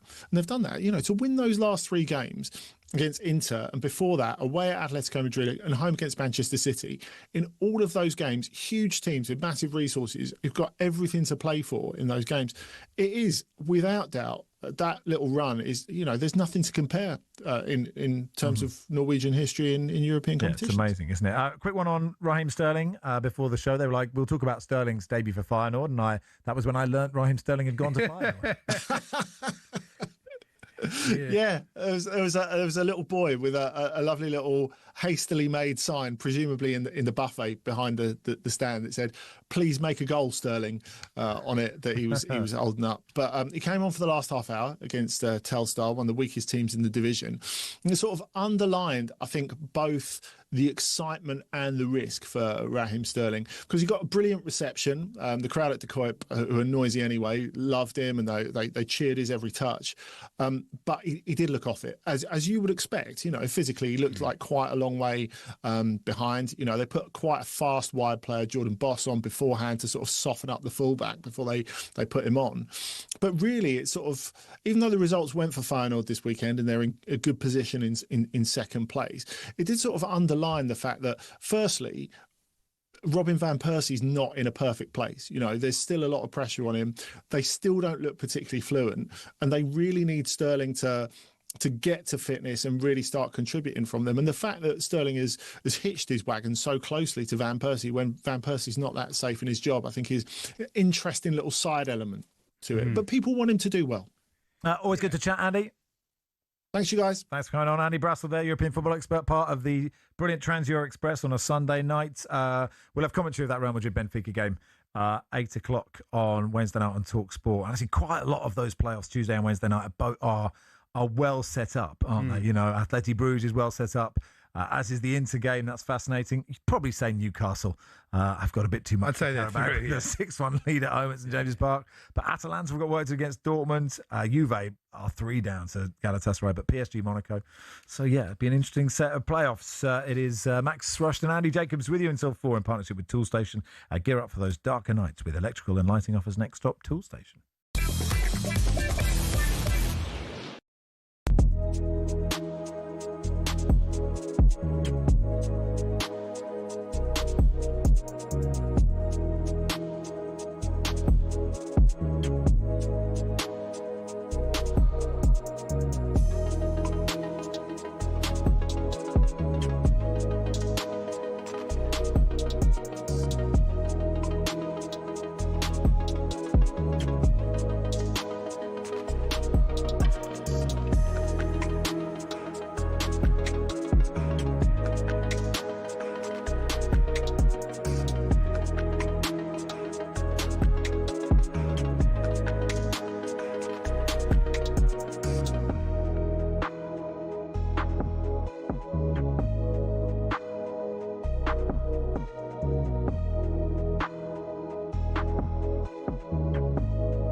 Do you doubt that Jermaine can take Moses Atoma into the later rounds? I think he's going to get knocked out. I do. I think I just know. And by the way, saying someone's going to get knocked out is not meant to be disrespectful. I'm not disrespecting Jermaine. I'm looking at the fight, looking at Moses Atoma, looking at what I've seen from Jermaine. And I think that ideally, I don't want to see an early fight. I want to see a good fight. I want to see Jermaine stick it on Moses Atoma. I want to see a good fight. And ultimately, we have an enjoyable evening watching two good fighters put something out. But I think Moses, I don't think he's been in with someone as quick and as fast and at this stage in his career. Going in with Anthony Joshua and Dillian White at their stages in their career is not the same going in with Moses. But on the other side of it, Moses isn't as experienced and as wise as those two fighters. And that's so there's a trade-off. But I think, personally, with due respect to the man sitting next to me, I think he's going to get knocked out by Moses. But there's nothing to suggest that he will get knocked out because he's never been knocked down, never been knocked out. And I'm happy to be wrong. No, but what I'm saying is he's been, yeah, absolutely. But I say he had been in at the time with Anthony Joshua. Yeah, he was on a rebuild and a comeback, but that kid can whack, and he's still very, very dangerous. And Jermaine took some flush shots from him. The big question about Anthony at that fight, and it's always been about Anthony, was he gun shy? And there was, he was letting the shots go. There was an allegation at that fight. He was getting himself through that fight. Moses Atoma won't navigate this fight. We'll see. See, that's the difference between skills and just watching it. I made him fight that way. It wasn't fair enough. He had. The president of Matchroom Boxing has been criticising Conor Benn's move to Dana White's Zuffa Boxing. Barry Hearn has called that decision classless. I think in my 50-odd years of promoting sport, this is the most horrible, outrageous. I didn't think he was that type of boy. I mean, look, maybe we got it wrong with Conor. You know, maybe we took his side and we believed everything he said, and maybe we were wrong. Well, talkSPORT boxing expert Adam Catterall has shared his reaction. This pulls Eddie Hearn's pants down in front of everybody. One of his prized assets has left ship and gone and parked his bus in the car park of his current biggest rival that he's absolutely at loggerheads with. Ben says he still wants Eddie Hearn as part of his team. Now, Martin Keown is not convinced by Igor Tudor's approach in the North London derby. He didn't press Arsenal. He allowed them to grow in the game. I thought his tactics were wrong. And in the end, it looked like he sat down after about an hour because he looked like he was out of his depth. And 2016 Grand Slam winner Mike Brown can't quite put his finger on why England have folded in the Six Nations. We just look flat. We just look, something's weighing heavy on us at the moment. And I'm not sure if it's physically or mentally, whether we were overcooked going into the Six Nations in terms of training. Plenty more at talksport.com.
Time to look back at the Six Nations action with Peugeot. Here is talkSPORT's Andrew McKenna with everything you need to know about the weekend just gone. Big Six Rugby review on talkSPORT with the iconic Peugeot 3008 Fastback SUV. The road is your field. Because of France's win over Italy yesterday, the French can clinch the title with a round to spare if they beat Scotland in Murrayfield with a bonus point in 2 weeks' time. They've been the class of the competition and worthy winners, but a game in hand with a bad on the rest. Winning in Edinburgh won't be easy. The Scots are second thanks to their come-from-behind win over Wales at Cardiff. Jared Evans' penalty put Wales 23-12 up on 57 minutes and thoroughly deserved it too. But then straight from the restart, Wales switched off, Darcy Graham scored and the tide turned. George Turner completed the comeback and Welsh hearts were broken. More broken than English hearts? Steve Borthwick's side were ripped apart by Ireland. The visitors scored 3 tries inside half an hour and the game was done. The Irish collected record after record as Jamieson Gibson Park and Stuart McCluskey produced stunning performances. The battle for second continues in 10 days as Ireland host Wales, Scotland take on France and England have a tricky-looking trip to Rome. Let's talk to former England captain and the man who should have been cast as Jack Reacher instead of Tom Cruise, Lawrence Dallaglio. Do you want to say, Lawrence? Lovely to see you. It's me that gets to talk to the stars today, Max Rushden and Andy Jacobs. Oh, That's the award-winning show, isn't it? Stop it. I think, they'll give awards to anyone. I can't remember. We must have one. I've been doing this for 26 years. You've never won anything? Not a sniff. No, okay. Just get better. Just be better, Andy. It'll be fine.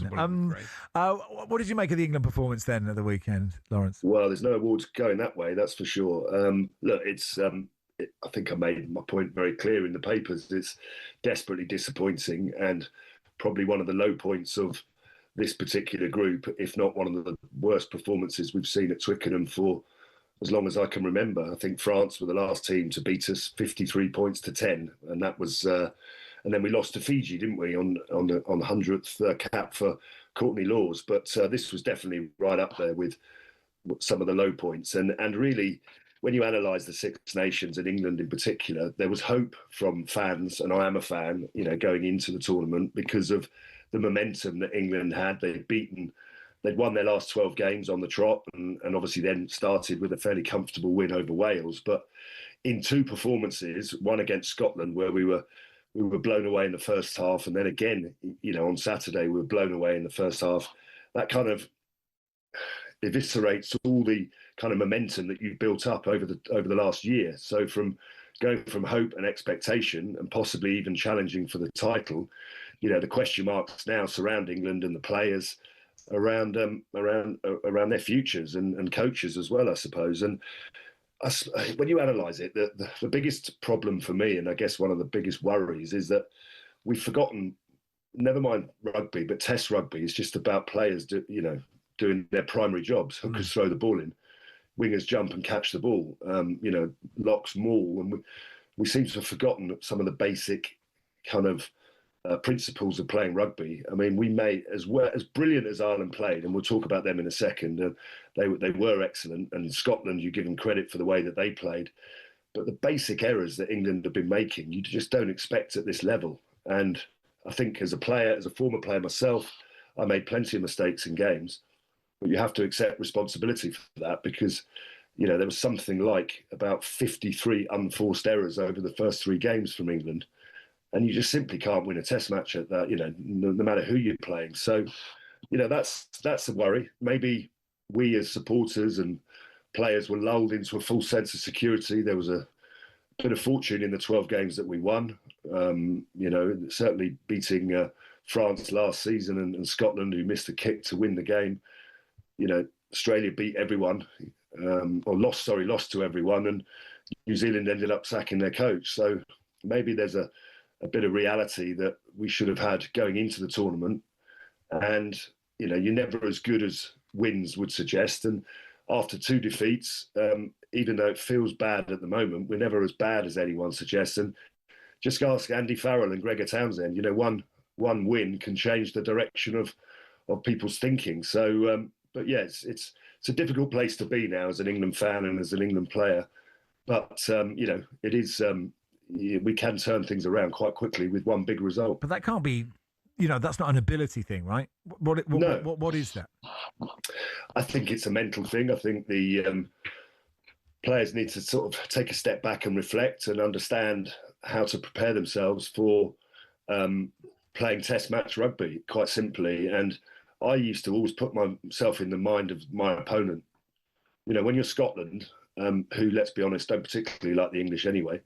It's probably to do with 600 years of history. But, when you're Scottish and you've lost your opening game to Italy, and everyone in your own press and everyone in your own camp has written you off, you're going to come out fighting, aren't you? Really? And England, the worry for me is that they're not starting Test matches very well. I always firmly believe that most games of rugby are won and lost by the team that's winning at half time. And if you don't start fast and come out the blocks fast, because you understand what's coming at you from a fired up Scotland team, and everyone had written Ireland off saying they're over the hill and Andy Farrell is maybe exhausted and they've done too much on the Lions tour. They came out with a point to prove, didn't they? And England have been blown away in the first 2 games. So if you're coach of that team, you need to sit back and reflect on how you prepare your team emotionally and in terms of their heart to understand what it takes to win at Test level. Is the coach in trouble? I mean, I've seen people calling for his head. I mean, obviously, if you get results like this, it's not ideal.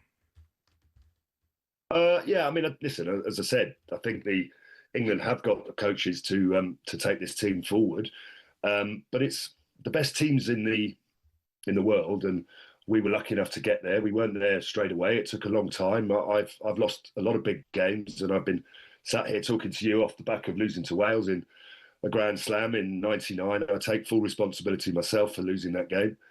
I made some terrible decisions. Martin Johnson and I lost the following year against Scotland, and we lost to Ireland in 2001. So I'm not sitting here saying that I've won every game of rugby, because I haven't. But I think the best teams that I've been involved in, and we've been involved in, and 2003 was a big part of that, a coach-led, but they're player-driven. And the players and the sort of alchemy and relationship between the senior players, the leadership group and the coaches needs to be very, very strong. And, the first thing I did when I lost the game was to really take a long, hard look at myself and say, how could I be better? How could I get better? And what could I do better? And if I feel that I'm not happy with some of the things I'm being asked to do, then you've got to get up and talk about it and say it. So I'm sure there'll be that level of honesty this week and next week. And look, we've got Italy next, who they'll never fancy a better time to beat England for the first time in their history. Then we go to Paris to play the French. And then we've got to go away in the summer to South Africa to play the best team in the world. So, nothing's going to change in terms of the players and the coaching group in the next couple of weeks. And it's up to that group to show us and show themselves that what's happened over the last couple of weeks is of course, it's a setback, but it's only a temporary one, because all teams lose. Every winning run comes to an end. Maybe not as emphatically as we've seen it in the last couple of weeks, but you beat France in Paris and you give the South Africans a good go over in Ellis Park, and everything's back on track. So, let's just reflect on that for a second, and we'll judge England at the end of this tournament. Very quickly, great comeback from Scotland, wasn't it? Because they were well behind Wales, and I don't know who was expected to win this game, Lawrence, but they came back very strongly. Yeah, they did. And listen, sometimes wins where you have to dig deep and you have to come from behind, and you just about win it with the last kick of the game. Sometimes they're much better, and you learn a lot more about yourselves and you grow as a group, much better than beating Wales by, say, 20 or 30 points. So, Scotland have got to sort of prove to themselves that if they could bottle whatever they have against England every week, they'd be champions by now, wouldn't they? Yeah, lovely stuff. Thanks for coming on, Lawrence. Appreciate your time. Pleasure. Lawrence Delalia there, former England captain. He's very nice for the YouTube viewers. A lovely jumper he was in, wasn't he? He's a big Chelsea fan. He must have been seething on Saturday after England and I think we've had quite a lot of seething Chelsea fans on today. You can never have enough. It's the tagline of the show. You can never have enough seething Chelsea. That was our look back at the Six Nations with Peugeot. We'll do some T20 cricket in just a second. Big Six Rugby Review on talkSPORT with the stunning Peugeot 3008 Fastback SUV. Book a test drive now at Peugeot.co.uk.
They've changed the manager, which is what the fans wanted. I was at their last home game against Newcastle United, and it just felt like the players were completely on the floor, just didn't have the answers, didn't look interested or committed to the manager's plan.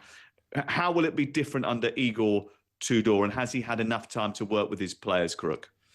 I'm intrigued by this appointment because obviously one of the main factors is he's proven in the past that he can come into a team in a difficult situation, give them an uplift, put wins on the board, which obviously Spurs need to steer themselves away from relegation danger. But as Southampton found with Ivan Juric last season, who had a similar profile, there's a big difference between doing that in European leagues and coming into the Premier League and doing it. I do think you're right. I think the atmosphere around the stadium will be a lot more positive on Sunday than it has been previously. I think the change of manager, the fact it's not Thomas Frank anymore as much as anything, makes this a more difficult fixture for Arsenal. But what happens if they go behind early? What happens if they lose this game? That lightning rod effect that the Spurs hierarchy are obviously hoping for suddenly evaporates quite quickly. Yeah, it's slightly different in terms of the profile of the manager. I mean, you keep comparing Juric to Tudor, but Juric basically only managed teams in Italy, Genoa, and Hellas Verona down the bottom of the table. Igor Tudor has managed Marseille, Lazio.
Boxing update on talkSPORT with DAZN, the global home of boxing. Sign up now at dazn.com/boxing.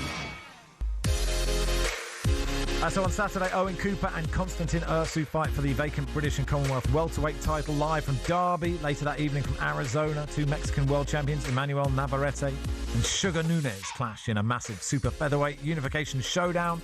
Don't miss DAZN's packed fight schedule in March. Huge night expected on St Patrick's Day live from Dublin. Jazza Dickens defends his WBA World Super Featherweight title against Anthony Kakacha on the 14th of March. Then it's Magnificent 7 on March the 28th, featuring the future of heavyweight boxing as Moses Itauma takes on the seasoned elite Jermaine Franklin, celebrating 45 years of Frank Warren and Queensbury Promotions. Of course, I could deck them all.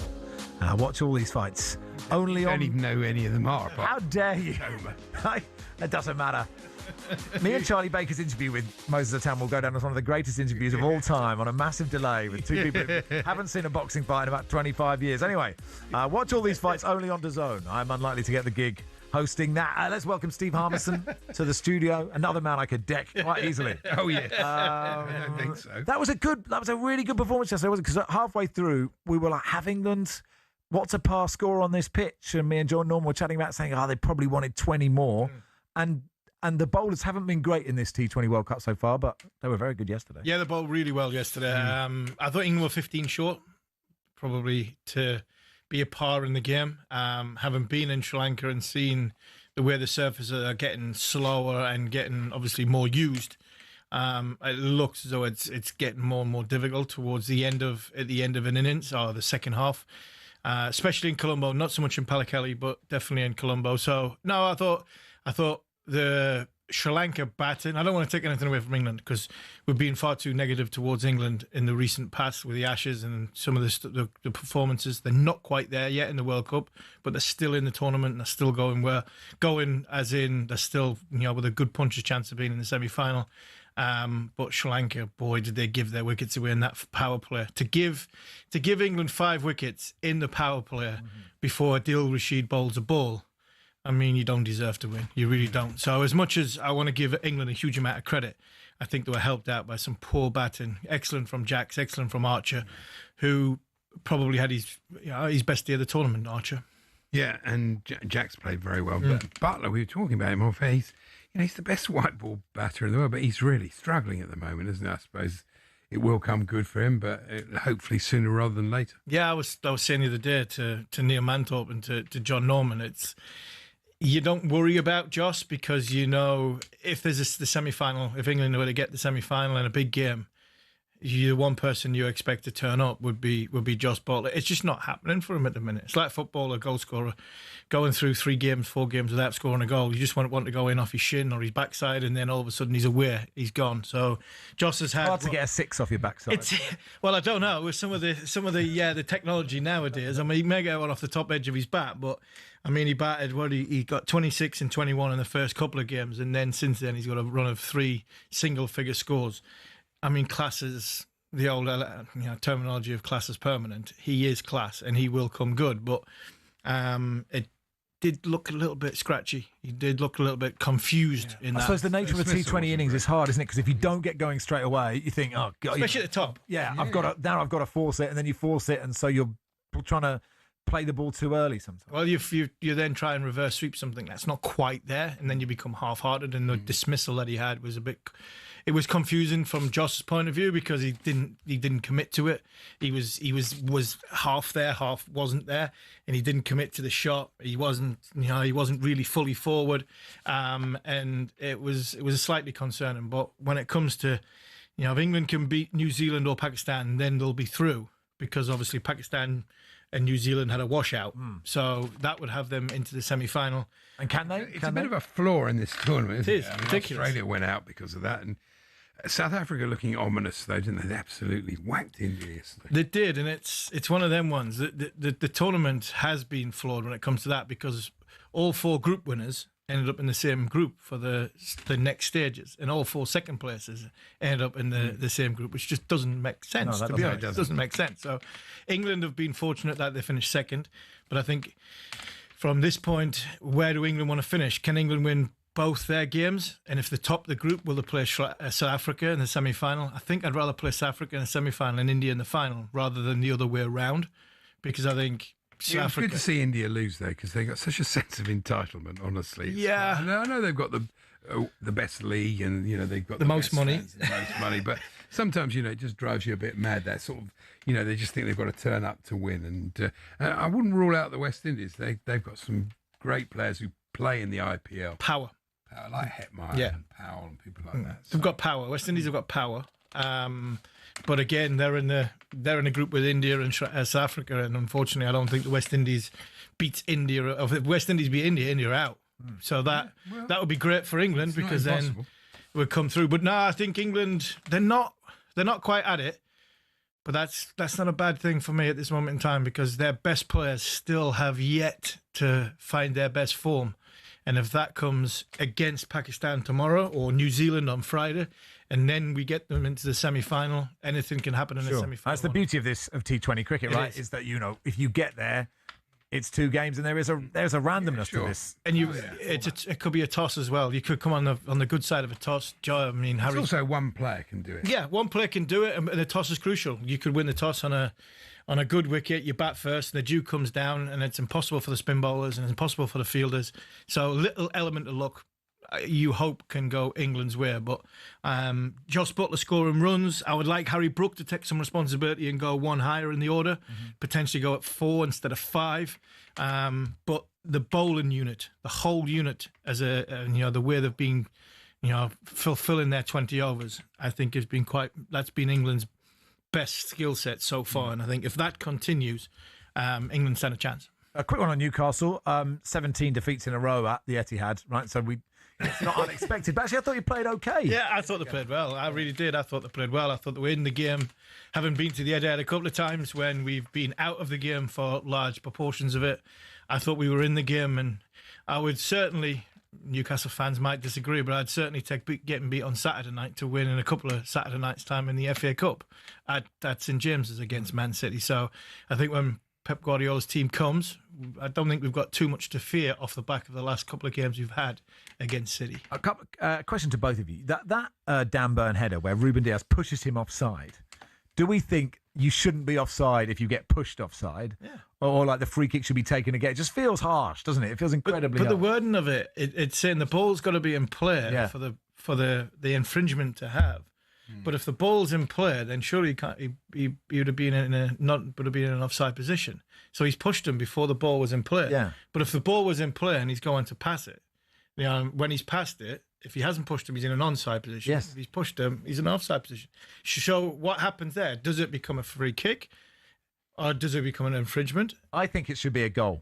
Well, yeah, we think it should have been a goal, but as Newcastle fans. But on the other hand, from a Ruben Dias point of view, if it's an infringement and he pushed Dan Burn and he gives a penalty, does that become a yellow card? Because the actual foul itself was a yellow card to Ruben Dias. Good point. And actually, So he's not making an attempt to get the ball and he's denying a goal scorer. Goal scorer opportunity. Really, it should be a red card for Ruben Dias. If only I'd seen it. Okay, that would help. Too annoyed to watch any football Saturday night. I thought it was a good game of football. Yeah, it was good. But it was end to end. I thought it was a good game of football. But I thought we were robbed a little bit. But hey, I'm a Newcastle fan. Of course, yeah. And O'Reilly did very well, and playing in the 10, keeping Foden out of the 10. I mean, I don't know where his on the plane status for England. But you mentioned Dan Burn, and I thought it was a throwback. Dan Burn and Erling Haaland, I thought it was brilliant. I was actually quite a good referee and just let two of them get on with it. Yeah. If you want to push and pull each other, let them go. It was an old-fashioned battle, which I think they both give as good as they got, and I think credit to them both because they're literally neither of them backed away, and I thought it was an old-fashioned battle, which I think John we Kelly need to would see have more. sent them both off. Of course. Just let it go, Andy. Are you doing another series of After the Lights? Yeah, we've got Jermaine Pennant coming on. It'll be the last one of this series, so it'll be all done out in the summer. But hopefully, we'll talk to Jermaine on quite a wide-ranging things. Financial troubles, clubs he's played for, and everything that goes with it. So I'm really looking forward to a conversation with Jermaine, who is now obviously part of the furniture. Yeah, sure. And he's got a really interesting story. Yeah. So thank you, Harmy. Good stuff. Thank you very much, nice Max. To see you there. From England, fast bowler Steve Harmison. Jermaine got a magnet?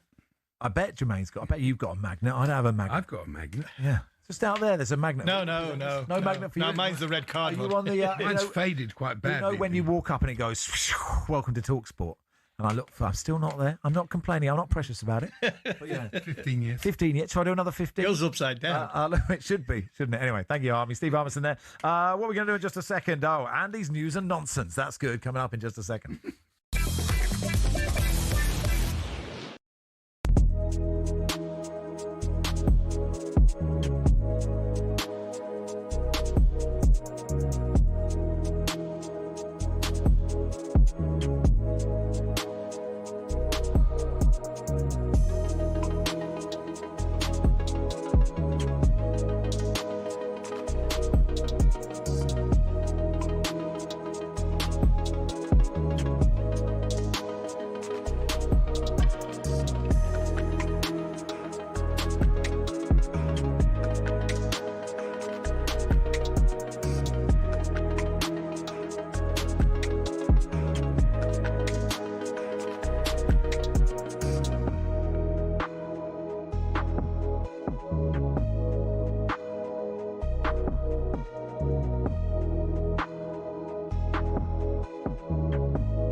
But when you hear these comments that he's come out with now, to say he cannot get the best out of the players that have come in, if that those words just come out of his mouth, then as an owner, you've got no choice now. You have to say, like, okay, he's coming out now publicly and saying he can't get the best out of top players as well, by the way. Brendan Johnson is a very good player. Okay, you can't get the best out Is of he him. daring the board to sack him? It sounds 100%. It sounds like it. And by the way, I know that they missed out on Dwight McDeal. That deal didn't quite get over the line on deadline day. But there was a lot of optimism in the Palace hierarchy because of the addition of Brendan Johnson, because Jurgen Strand-Larsen has come in and obviously scored a couple of excellent goals. Guessond as well. And they kept Mateta. He's not fit at the moment, but should be back sometime soon. They feel there are more than enough weapons in that Palace team to be winning games of football, and one winning 15 is not good enough. It feels like he's playing chicken a little bit with the hierarchy, isn't he? Because he's saying, I'm not good enough at the moment. I can't do this job. It's very hard for me, blah, blah, blah. and Palace are in a situation where they're obviously like, well, you've already said you're going to leave at the end of the season. You've got a contract to fulfill. You need to fulfill that. Yeah. We're not just going to pay you up for the sake of paying you up so you can have a 3-month holiday and prepare yourself for a new job. Quite rightly so, by the way. But at the same time, Palace are in a predicament where they've won 1 game in 15. They might go out of Europe if they don't buck their ideas up next Thursday. And they don't want to lose to Wolves on Sunday either, because if that happens, they could find themselves in a relegation battle. So they're in a sort of catch-22 situation.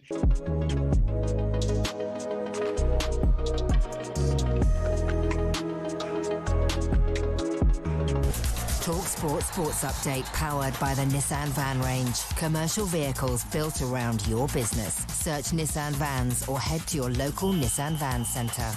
With the 3 o'clock headlines, I'm Tom Clayton. Good afternoon. UEFA has provisionally suspended Benfica's Gianluca Prestiani. The Argentine winger is subject to an investigation after allegations of racist language from Vinicius Jr. and Kylian Mbappe. Here's talkSPORT's chief football correspondent Alex Crook. That means he'll basically miss the second leg of that playoff this week, so taking him out of the firing line. It doesn't mean we've heard the last of this, because that investigation is ongoing. European football expert Andy Brassel says it's a sensible idea. Also, he's told us Jose Mourinho didn't add much to the story over the weekend. Mourinho basically just said it's been a difficult week for all of us, and the press officer stepped in and said, look, it's an ongoing UEFA investigation, so the coach can't talk about it. Mourinho since confirmed he won't be speaking before or after Wednesday evening's match with Real Madrid in the Bernabeu. You can hear that one live here on talkSPORT.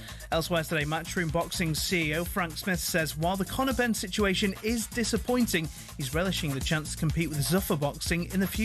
It's great competition to have, to be competing against those kind of people. For Dana White to be choosing Eddie as the person to go up against, it's going to be great fun, and that competition will only drive us forward. Meanwhile, Simon Jordan says all the reaction's been a little overblown. Police are investigating 4 complaints of online racism aimed at Premier League footballers over the weekend. All of Wolves, Sunderland, Chelsea and Burnley have published statements in the last 3 days. FIFA apparently wants to make players who receive treatment from physios spend a minute on the side of the pitch. At the moment, there's no official guideline. The Premier League imposes its own 30-second rule. And Ruben Loftus-Cheek will have surgery after breaking his jaw in a game against Parma yesterday. The AC Milan midfielder could now be out for the rest of the season. Get more at talksport.com.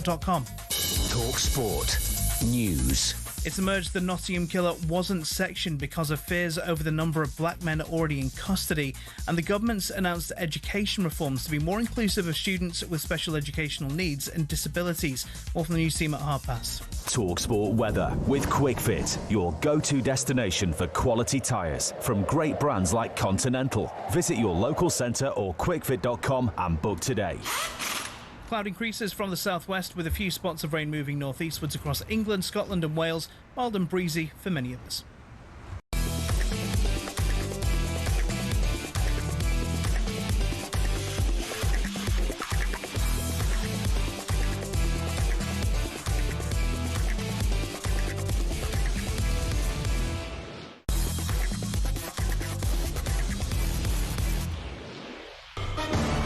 Power on talkSPORT. With Paddy's Super Sub, your new bet rolls over to the new player coming on. T's and C's and exclusions apply. 18 plus, begambleaware.org. Time now for today's Bet Builder with our friends at Paddy Power. Welcome to Fern Buckley. Hey, Fern.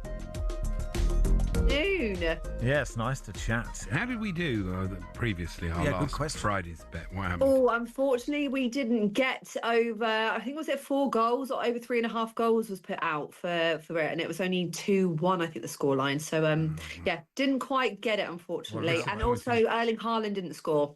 No. Well, there you go. Okay. Disappointing. Damn it. So, I mean, everybody knows, but just very briefly explain how this all works, please, Fern. Yeah, we've all made some picks across different markets, added them together, got some overall value, and then Paddy Power had put a £10 bet down, hoping we get it right. Finally. On the Everton-Manchester United game tonight, 8 o'clock. So where do you want to go, Fern? You can choose the order, or do you want me to? No, you do. I'll do that. Tell you what, you do yours, Max, because it's an interesting one. I've gone for one shot on target, James Tarkowski. He's going to win a header at a corner.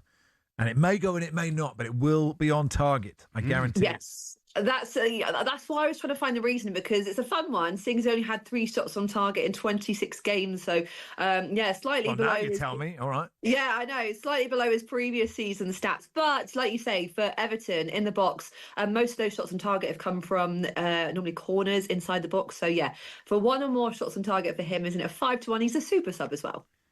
Yeah, I'm going for Shesko to pick up on his, the brilliant finish against West Ham in that last game. So I think he'll have 2 or more shots on target. That was big, wasn't it? But a big question is whether he's going to start or is he going to come on as a super sub. Either way, despite only starting 2 of the last 7 games across all competitions, he has been a threat. So far, he averages a shot just over every 30 minutes or so. So could get 2 in this game if he plays the full 90 minutes, maybe, or maybe more. That's it at 1-14, and he's another super sub as well. Right, I think we've blown it with R2 because he's not starting, and James Tarkowski can't hit a barn door. Anyway, what have the producers gone for? Sean's gone with Bruno Fernandes to score or assist, and it's not a bad one to have in the bet builder because he's scored 6 times this season, a league high 12 assists as well, and he's been on really good form on the road as well. The majority of those assists actually coming in his last 9 away matches in the league. So yeah, he's an influential player. For him to score or assist is in at 10-11. He's another super sub too. The people's pick. 40,000 people, guys, have gone with United to win. They've got this in their bet builder this afternoon, and I think it's because they're unbeaten in their last 9 league fixtures. Everton have lost 5 of their last 9 home league games, which isn't great. So not great at home. United victory. That's in at 9-10 this afternoon. And what are you going for, Fern? Oh, hopefully I get it right. I've gone for over 2.5 goals. And the reason for this, there is exactly 4 goals in both games last season in 24-25 with these 2. Add to the fact they are scoring right now. United, they have failed to keep an away clean sheets. Everton, it's a bit tricky there. Everton maybe get 1 or 2 at home, perhaps. So it's at 13-20. I think we might get over 2.5 goals. Oh, okay. And what does that all add up to? All comes in 18.5 to 1. So from a £10 bet, you could get a return tonight of 195 quid. And if we get it right, which fingers crossed, guys, it's going to happen. We're going to do it. All that goes to the Attitude Foundation. All right, good stuff. Thank you, Fern. Thanks, Fern. Cheers, guys. So that's Paddy Power's bet builder for today. Minimum odds 1 to 5 per leg. 18 plus. BeGambleAware.org. Paddy Power on talkSPORT. With Paddy's Super Sub, your new bet rolls over to the new player coming on. T's and C's and exclusions apply. 18 plus. BeGambleAware.org.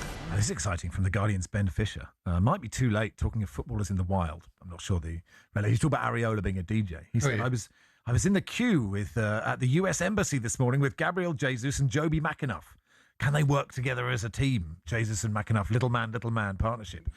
Gabriel Jesus was fast-tracked. It took me 2 hours. Update sent from Reading Services. There we are. That's good, isn't it? Nice. Are you aware of the... interested? Well, I'm not. Okay. Are you... Well, I mean, why would they be there? Why would they be going for a visa? Why would Gabriel Jesus... Working at the World Cup? I don't know, trying to go to the World Cup? I don't know. He's playing for Brazil. Why would he need a visa to go? I don't know the answer to that question. That was just who was in the queue. Seems unlikely. Okay, fine. You don't believe him? I don't. You don't believe probably him? Probably a lookalike. I understand. Do you think Gabriel Jesus lookalike is going to the World Cup? Yeah, from what's the name? Jesus definitely in the squad. I bet you Susan Scott lookalikes have got a Gabriel Jesus. Okay, fair enough.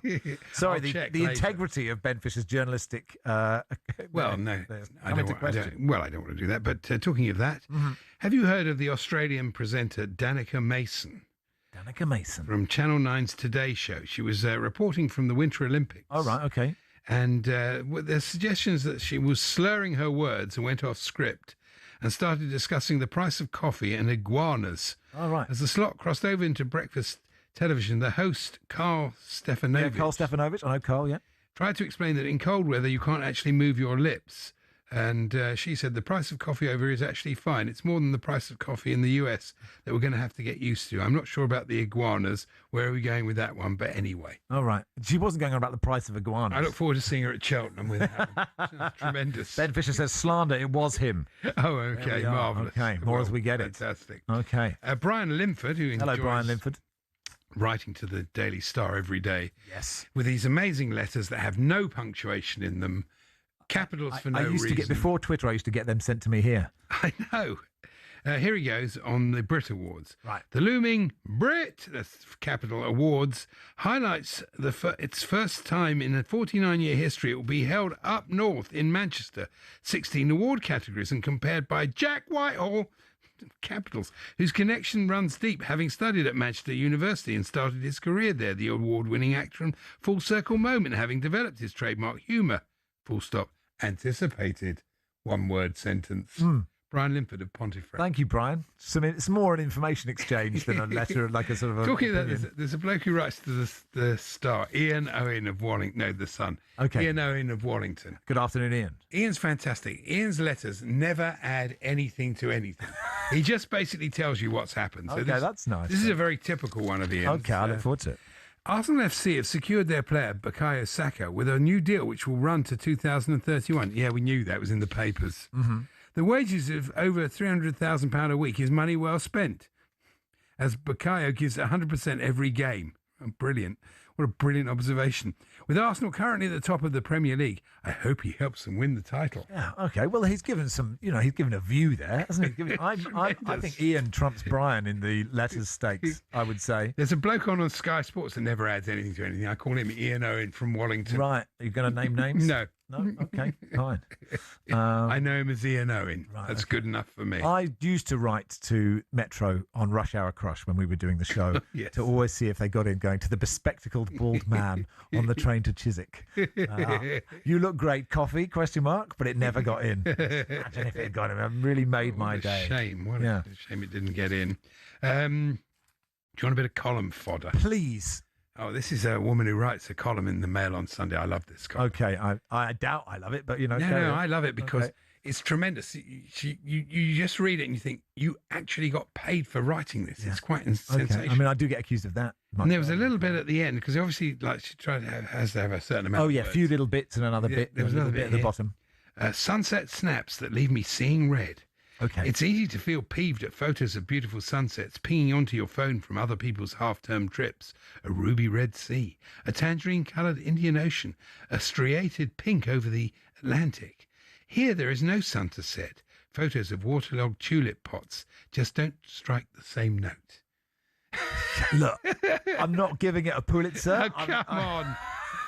Really? It makes me feel better about my writing. Quite often I stare at the laptop and I think, oh no, this is going to be next to Marina Hyde and Barney Ronay's and Johnny Lou's stuff, and mine's very much the Fisher-Price version of that. But now I could just do a whole Yours piece is on... always heartfelt. Though. Oh, thank you. It's not just filler. This is pure polyfiller. This. That is polyfiller, isn't it? No question I'll do about my it. best. But... Here's another one from her yesterday. Okay, good stuff. A survey of drinking habits has concluded that those who prefer richer wines, such as Malbec or Cabernet Sauvignon, are likely to be agreeable and open, whereas those, like myself, who veer towards Pinot Noir and Pinot Grigio, are more susceptible to stress and emotional instability. A personal survey of those I regularly share bottles with, blimey, she hasn't really been short of stuff to do, concludes this is nonsense. Well, the whole column's nonsense. For goodness sake, retire. Just two people after a glass of wine. Do you think you're open? I think I'm pretty open, especially after this, the seventh bottle of Pinot Noir. I'm quite angry today. There's no question that a little bit angry. Chelsea's result has definitely affected me. No. Because I've decided that the Beckhams should be banned from entering any UK tattoo parlours. Oh, really? Yeah. Okay, why? Because there's too many. There's too many Beckhams and too many tattoos. Too many tattoos. But it's good for the tattoo. But it's good for the industry. That's good for the economy, isn't it? What you're saying? What you're not allowed in to be a photo of David Beckham, outlawed, not allowed in this town. Well, he's probably got his own. Do you think he's had his own tattoo? Do you think someone is employed I don't think he goes full to a parlour. time? Do you think someone is employed full time on the off chance that David Beckham wants a tattoo in the morning? He's just there primed. He's got no room. There's nothing left. Is there no? Do you reckon? I don't know about his buttocks. He must have a bit there, mustn't he? I would imagine. Do you reckon his buttocks are fully tattooed? Oh, I'd imagine his buttocks are fully tattooed. You reckon? Can anyone verify this? This is a hard thing to find out, isn't it? Are David Beckham's buttocks entirely only the tattooed? face left, and You think only the face? I reckon buttocks and hamstrings are probably clear. Who's having their hammy tattooed? Oh, Lionel Messi. Is he? Oh, good for him. It affected his form for a while. I think it was sort of affected his whole thing. And his buttocks? Do we know of his buttocks? About Lionel's buttocks. All right. Anyone know any footballer who hasn't tattooed his? Maybe it's quicker if we go through the footballers that haven't. Phil Stamp. Give you a guarantee he's at least got one clear buttock. Probably. There we go. Rushden and Bates, that's what the people want. Give them what they want. Listen to Rushden and Jacobs on talkSPORT in partnership with Toolstation Stay Ones. We get criticised, me and Charlie, when they go, Paul and Andy would never do this stuff. And look at them, I'm taking Andy down that path right now. I can drag anyone down. Thank you, Toolstation, for sponsoring this show. Stay one step ahead, whatever the job, including getting your buttocks down. Next stop, Toolstation.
Mourinho, one of the best managers of our generation. But I'll tell you what, he's lost a lot of fans. He's lost a lot of neutral fans. And I just felt his comments were disgusting. For one, Vinicius Jr., if he wants to run to the corner flag and do a dance that a lot of Brazilian players do, Cunha danced when he scored against Arsenal, didn't receive racial abuse from anybody, any player. So Vinicius Jr. is allowed to dance. And also, Eusebio is one of our best ever players. This club cannot be racist. What does that mean? Because your best ever player was black. That means no one else can be racist to do with your football club. And also, no one says Benfica was a racist football club, did they? It was alleged that a player had been racist. So why is Mourinho protecting a football club when no one's said that Benfica are a racist football club? Very odd. Well, Benfica are not a homogenous group, are they? They're made up of individuals, and Prestiani is his own individual, and he's the one who's accused of the racism. It's not like everyone's accusing the club of it. It just seems a little bit strange that now Benfica have come out in support of him, almost suggesting that there is sort of a defamation campaign against him. And the problem here is that we'll never be able to prove the contrary, because all you've got is eyewitness statements of people who say that they've heard it. But if he sits there and says, "Oh, I didn't say that," or "I didn't mean that," then there is very difficult to prove. Like lots of different cases across the world, if you're in a court of law, you have to prove it in order to punish.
Good afternoon, you are listening to Max Ross and Andy Jacobs on talkSPORT until 4. And now Will Mellor and Ralph Little have a second series of Will and Ralph Should Know Better. Let's have a little listen to the trailer. What are we doing? Do you like cycling? Slow down! I don't love cycling like I don't love swimming.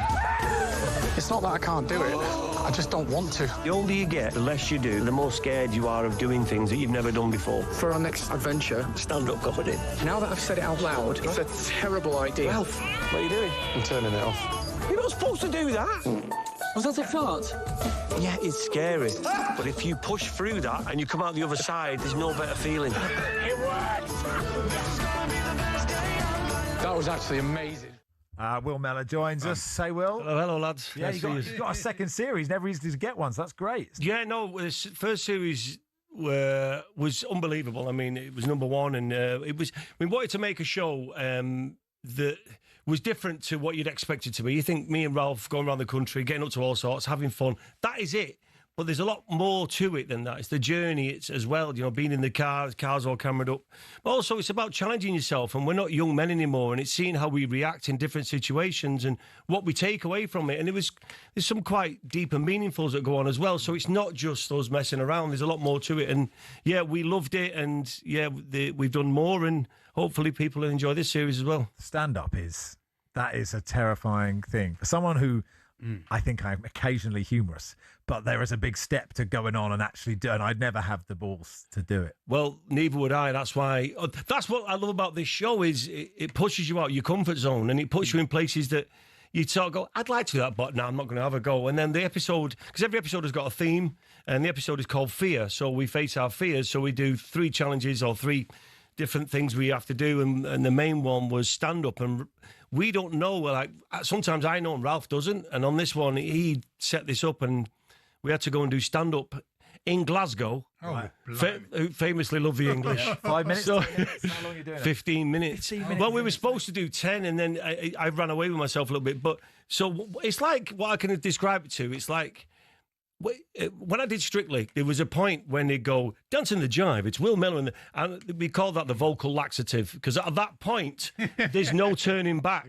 Yeah. You have to go, it's live on telly. Yeah. And this was, it's coming, and like you're on stage in a week's time, you've got to start writing some material, and it's coming, and you can't stop it, and then they announce your name, and it's renowned in the industry, it's the scariest thing to do, and it was terrifying, absolutely terrifying, but... the best feeling I've ever had. It's the same as anything. Once you cross that line and you do it, you feel amazing afterwards. It's just the build-up. I did the Comedy Store once. Literally people throwing things at us. Really? Oh, yeah. Really? We just come on and sound furious about Burnley's equaliser. Was you just complaining about... I almost gave up showbiz. Oh, really? Oh, really? Thousands of listeners going, if only. If only that had happened. If only. Not that this is showbiz. Really. And it's great. Like, I mean, a lot of this, and you think about these shows, Paul Whitehouse and Bob Mortimer and stuff, it's like, it is the chemistry, right? It's like Paul Hawksby and Andy Jacobs, right? It is the chemistry. It's that relationship, more than what you're doing. It's that you and Ralph have known each other for years. You get on, and that is what comes across. Yeah, and also we're very different. Like when we find ourselves in situations, we react very differently. Like I'm very open. I'm a very open person, and you sort of know how I'm feeling. It's very obvious. Ralph's a bit guarded and doesn't really talk about stuff. And because of the car journey, the journey is as important as the destination. It's all cambered up. And I said, when we were going to make this, I said, let's make sure we don't overproduce this. We don't go, we need a bit of this here. Let's just make it real. Catch everything. So much TV is You BS, can second guess it. That Top Gear started. I used to love Top Gear, and then you start predicting everything. Yeah. So I said, let's just see what happens and comes up in the conversations. And we found ourselves going down some quite dark roads where we'd been through stuff ourselves and how we'd cope with it. And Ralph started sort of talking openly, and it's very rare for him to do that. And I think it's because he was in a safe space, and he knows he's safe with me. And in the first series we went to a man camp where it's basically trying to unlock some stuff you might have locked away. As a man, we don't talk enough. Men don't talk enough. And I just broke down. I didn't realise I was holding on to all this grief from losing my sister and my dad. And then in this series, Ralph talks about losing his sister when he was a young man. And so there's loads of banter, loads of fun, but there is more to it than just that. And hopefully, I want people to watch this show, hopefully, and think, maybe I can do more. Maybe I can challenge myself a little bit more. The older you get, the less you do. And if you don't use it, you're going to lose it. And it's hobbies as well. And talking about, can I get up to do more stuff and challenge myself? So hopefully it resonates with people. Tell me about it. Come on, Andy, you got a couple of years left. You could do something. There's more you can do, Andy. Stop shouting at Chelsea on the telly. You're right.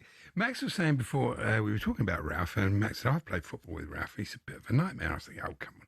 You came in and said basically the same thing. You confirmed it. White line fever. Ralph thinks he's Roberto Carlos. Look, I'll give him his. He's a very good footballer. He's a good player, yeah. But he cannot be told. He has an alpha.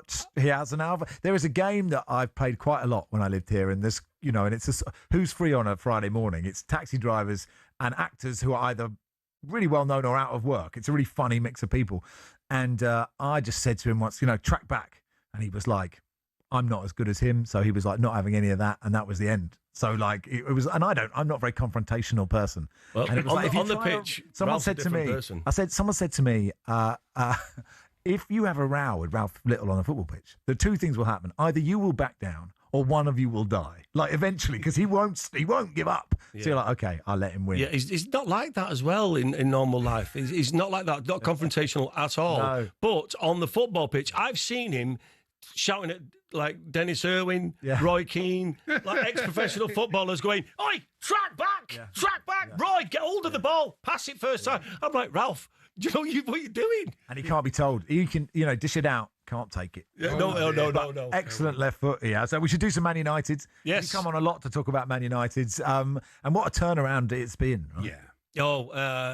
Yeah. Like tonight, I know we'll be playing Everton tonight, which will be a tough game, but I'm looking forward to the football now, whereas before Michael Carrick, I was literally going, I don't know what I'm going to watch. And I watch it with my son. We put the shirts on. It's like a father and son thing. We watch the football. And now I'm finding myself looking forward to the games, thinking, I sort of have a way, I think I know how we're going to play.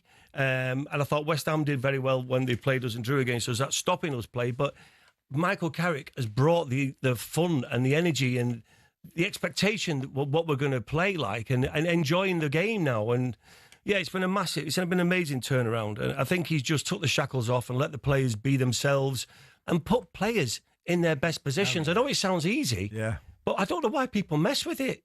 Like it's like, let's try him there. Let's. Amorim wasn't getting the best out of that. Putting Fernandes in the right spot is everything, right? Yeah. The worst thing I think Amorim did was say Bruno and Kobe can't play together. Yeah. I just think if he'd have stayed, we'd have lost Kobe Mainoo. And we have to make sure we keep our academy players. Man United, I think since the 1930s, have always had an academy player in their first 11. And I think that's a massive tradition that we should hold on to. We shouldn't be forcing players like that good to go, I'll have to go and find football elsewhere because I'm not going to be playing in front of Bruno. Bruno's the captain and he's our best, probably the best midfielder in Europe at the moment. Sure, and then we'll just add to that list of Man United players who go somewhere else and are much better. Like Scott McTominay. Yeah. I think we could have done a bit, couldn't we? Say they carry on playing the way they, which I think they will. They make the Champions League, which I think they're going to.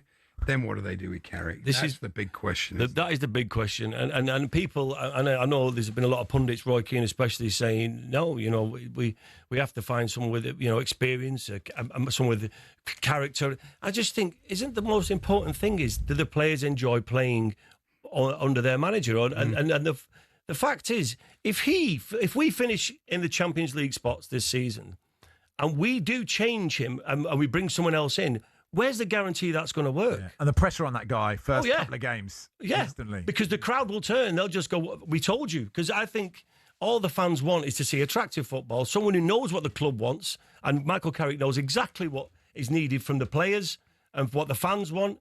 And if the players are happy and we're winning games, then why fix it if and it's the Champions broken? League gives them much better advantage in the summer transfer window when they need a sort of Belieber or one of those great midfielders. There was a lot of people who was going mad saying, well, look, how many cups you're in? It was like, hang on, you're moving the goalposts. At the start of this season, all I wanted was to finish in the European spot, top 5. That's all I wanted. As soon as you get knocked out of a cup, so you're not in that cup, well, it's done us a favour. Now we can hopefully concentrate because winning a Carabao Cup. Chelsea and Liverpool, who you're up against, are both playing twice a week. So. Yeah, and also it's been a strange season where everyone's been beating each other. I don't think, for Arsenal, if they don't win it this year, when are they ever going to win it? Yeah, no, that's a good question. Hey, Will, it's always nice to see you. Oh, yes. Thanks so much for coming in. Thanks for having me. I love this. I love talkSPORT. I listen to it every day in my car, so thanks for having me on. Will and Ralph should know better. All episodes available for free on You. Everton, Man United, by the way, commentary on talkSPORT tonight. Will Mellor, thank you, my friend. Thank you very much. Thanks for having me. You're listening to Andy Jacobs and Max Rushden on talkSPORT.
reports that the night that Sean Dyche was sacked after that Wolves game, 4 or 5 senior players were called into Marinakis' boardroom, and they essentially said, "We're not loving this." And I don't like that. That feels unfair to someone like Sean Dyche. However, last night I think was great evidence because the players played with the reins off. They played with freedom, and I think it shows that how maybe unhappy some of those players were under Sean Dyche. The fact that they went to Istanbul to a team unbeaten domestically under Dominic Tedesco and absolutely played them off the park. Yeah, on paper, Max, you look at your team. I mean, Hudson-Odoi on the wide, on his day he can do it. Hutchinson, you've got Gibbs White, as you mentioned there. You've got Elliot Anderson in midfield as well. So you've got some top players. I think he's the key, Elliot Anderson, because he's the dynamo, he's the driving force. And if he can win and keep them playing and get the balls to the danger men, then Forest have every chance. Without a doubt. And we all know that Elliot Anderson's destined for the top 4 team. He's got the talent to be absolutely world class. The way that he moves, there are shades of Zidane about him. And I know that people will laugh at that, but he is something special. And I think if England are going to do something special this summer, he's going to be a massive part of that for Thomas Tuchel. But people have been saying this about Forest all.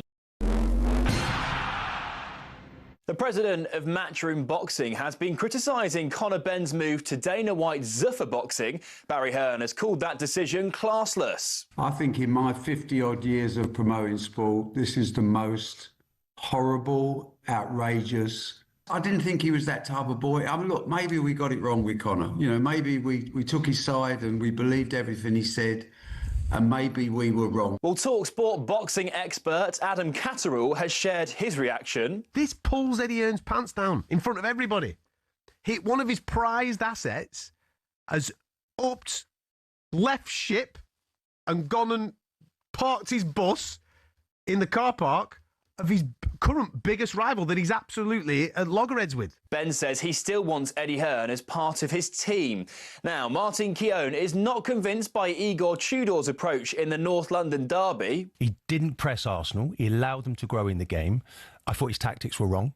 And in the end, it looked like he sat down after about an hour because he looked like he was out of his depth. And 2016 Grand Slam winner Mike Brown can't quite put his finger on why England have folded in the Six Nations. We just look flat. We just look, something's weighing heavy on us at the moment. And I'm not sure if it's physically or mentally, whether we were overcooked going into the Six Nations in terms of training. Plenty more at talksport.com.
Good afternoon. You are listening to Rushden and Jacobs on talkSPORT. Max and Andy with you until 4. Drive takeover. Andy Goldstein, Darren Bent with you from 4. Kick-off with Adrian Durham. Commentary of Everton versus Manchester United, and Jamie and Jason have the sports bar from 10. Let's do some Women's FA Cup 5th round weekend. Angelina Kelly joins us. Hey, Angelina. Hello. Nice to see you. So, look, good win for Chelsea against Manchester United. Yes. I mean, Kings Meadow was rocking, wasn't it? It was a really proper away following. You know, Chelsea, lots of Chelsea fans. Chelsea needed it. And a big win for them. Yeah, I mean, I was there for talkSPORT doing updates. I was neutral despite being a Manchester United fan, although I must say... Why were you neutral? Because you're a professional. I'm there to do a job, Okay. of course. But there was a part of me that I wish it would have gone to penalties, because you've got Fallon Tullis-Joyce in one goal, who was sublime for Manchester United. You've got Hannah Hampton in the other goal, who has been excellent for England, for Chelsea. Those two in a penalty shootout, I would have loved to have seen that. But yeah, it was really entertaining. And I think for Manchester United, they'd played on Thursday night in the Champions League to get through to the quarterfinals for the first time in their history. Their two fullbacks are out injured. They've got a couple of other injuries as well. So I think, considering everything, I think they played really well. I think defensively they were solid, because Chelsea were knocking at the door for quite a while. And I think you look at the benches, Man United's was half the size. I think there were maybe 3 players on their bench that you would consider experienced footballers, and Chelsea flexed their muscles when it comes to the bench. They brought on Sam Kerr, who loved scoring against Manchester United. 3 minutes later, Man United did manage to get an equaliser, and then it was Naomi Girma who got a first goal for Chelsea in extra time. Scrappy old goal, though. Yeah, they all seem quite scrappy, to be honest. But these sides play again in the League Cup final in a few weeks, so maybe United can right some wrongs. But yeah, really entertaining. Like you say, Chelsea needed this. I think that you look at the WSL title, it's out of reach, if we're being completely honest. It's such a surprise for casual viewers who like dip in and out of the Women's Super League, just to presume Chelsea would always be top. Yeah, exactly. Seasoned Chelsea watchers. I was speaking to somebody yesterday, I won't say who they were, who has inside information. You know, the way... Name your sources, Andy. No, but the way it's been going, and the fact that the people who run the men's team want to get more involved with it, does not help, because we've seen what they've done with the men's team. So it's not ideal. By the way, you're the only neutral person here at talkSPORT. Everybody wears their colours on their sleeve, don't they? They do. Yes. Chelsea have also got this tricky Champions League doubleheader, isn't it, against Arsenal? Could really have done. Arsenal have had the best of them this season, so that's going to be very difficult. You wouldn't imagine they're going to go through. Yeah, it will be difficult, because it's Arsenal and Chelsea, obviously two of the best teams. You've got Arsenal who've just won the Champions League. They've both got a lot of squad depth. So that will be an interesting one. Chelsea definitely could have done without that. But I think staying in the FA Cup is very important. Speaking to Sonia Bonpastor after the game, they were very, very happy with that. They've then got the League Cup final. But it's the Champions League that Chelsea desperately want. So that will be interesting. But yeah, great game of football. And you've obviously got Manchester City winning 4-0, because that's what they do. Yeah, but the way just back to Chelsea, the Champions League, the way they're playing at the moment, you can't imagine they will win that. I know they're desperate to do it, but look, given how good Barcelona are, for example. When you look at Chelsea, they have all the components, but for some reason it doesn't seem to be 100% clicking. Now, they have had injuries. When you look at their forwards, they don't really have a fit number 9. Sam Kerr is back, but she's still not the player that we're used to seeing. Khadija Buchanan came off the bench. She's had an ACL injury since November 2024, so that's a big one for them to get back in defence. But Maya Ramirez is a big miss. Yeah, she's a massive miss. And then, you've got a couple of other players who've been linked with moves away, etc. It's all a little bit messy. And I think you're right. When you do look at Chelsea and you look at the way that this will go, if Chelsea do beat Arsenal in the Champions League, they will more than likely face Lyon unless Wolfsburg can beat them. And Lyon is going to be a tough test. So if Manchester United manage to beat Bayern Munich, they will then face, I'd imagine, Barcelona. That would be a very big ask for Man United to get a win over them. So yeah, it's looking to me, the way things are going, it could be another Arsenal-Barcelona final. What did you make of Liverpool beating Everton? I was pleasantly surprised. I mean, you look at Liverpool, the way that they started the season, it has not gone to plan. I mean, they're only 1 point off relegation in the Women's Super League, but it was a great performance overall. I must say, the own goal, though, that the Liverpool goalkeeper scored, it was a little bit of a mess. So there was a shot that hit the post. It then hit the goalkeeper's back, then the post again, then rebounded off her head. She'll be having nightmares about that one, I think. I think she could do. She's very unlucky in that situation. Yeah, definitely. I mean, Mia Enderby got the goal. She was stretchered off because she had a clash with the Everton goalkeeper, Courtney Brosnan, who made some great saves. She is on crutches. It seems to be her knee, so she does seem okay overall. But yeah, I think you look at Liverpool after the winter break. They've brought in some good signings that all seem to be meshing. Things seem to be going well for them. So I think overall, Gareth Taylor, I've had a lot of reservations about him at Liverpool, but it seems to be clicking where it counts towards the end of the season. Talking about people getting carried off, Olivia Smith for Arsenal, she was taken off and presume she'll miss the game against Chelsea. Yes, so this is going to be treated like a concussion injury. So I'm not too sure what this also means for the international break with Canada, etc. But she did go to hospital. She did have checks. She is okay, but she will have to miss a little bit of time. But I mean, Arsenal's fielded a very strong 11.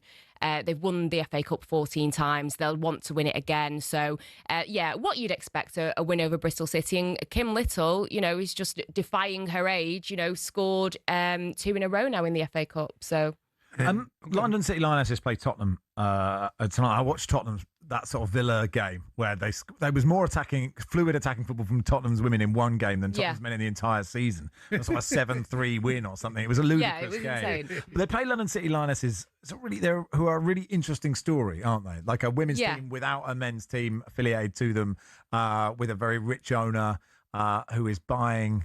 I can't. Who they bought? Who was it? Who was in the crowd? And they were like, "Have they bought this?" Well, or was that not? That was a situation where Alexia Putellas was in the crowd at London City Lionesses. The transfer window was still open. Everyone was excited. I got Alex Crook on the case. I did get Alex Crook on the case. So I think that there was a lot of conversation about it, but he fed back to me that whilst London City Lionesses, they want players like Alexia Putellas. They want those big names. That's why they've made a lot of big signings.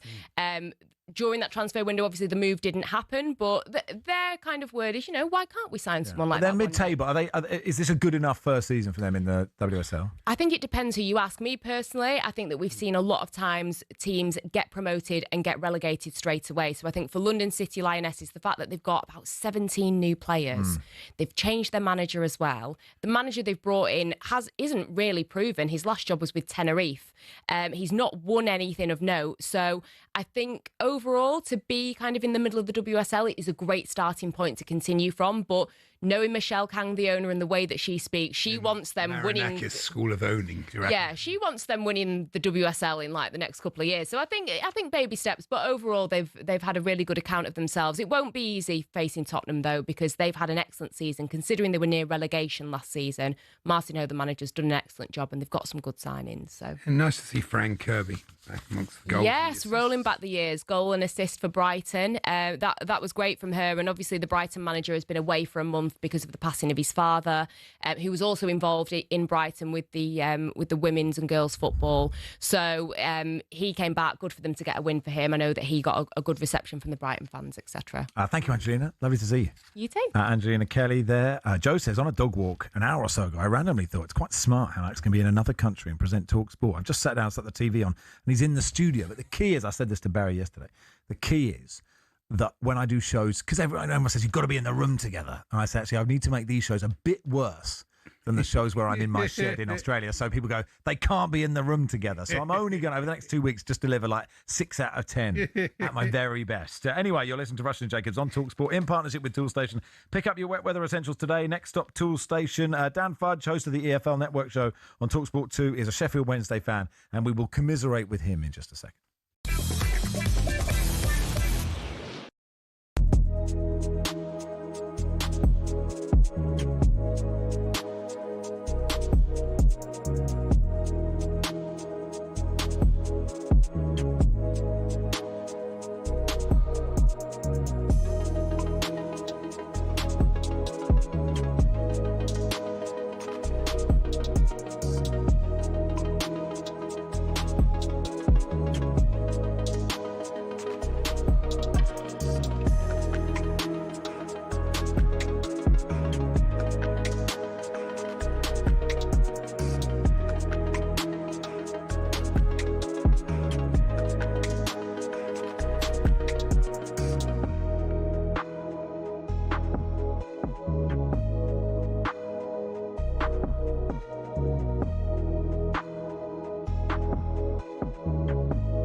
You'll see both of them today. Yeah, foul.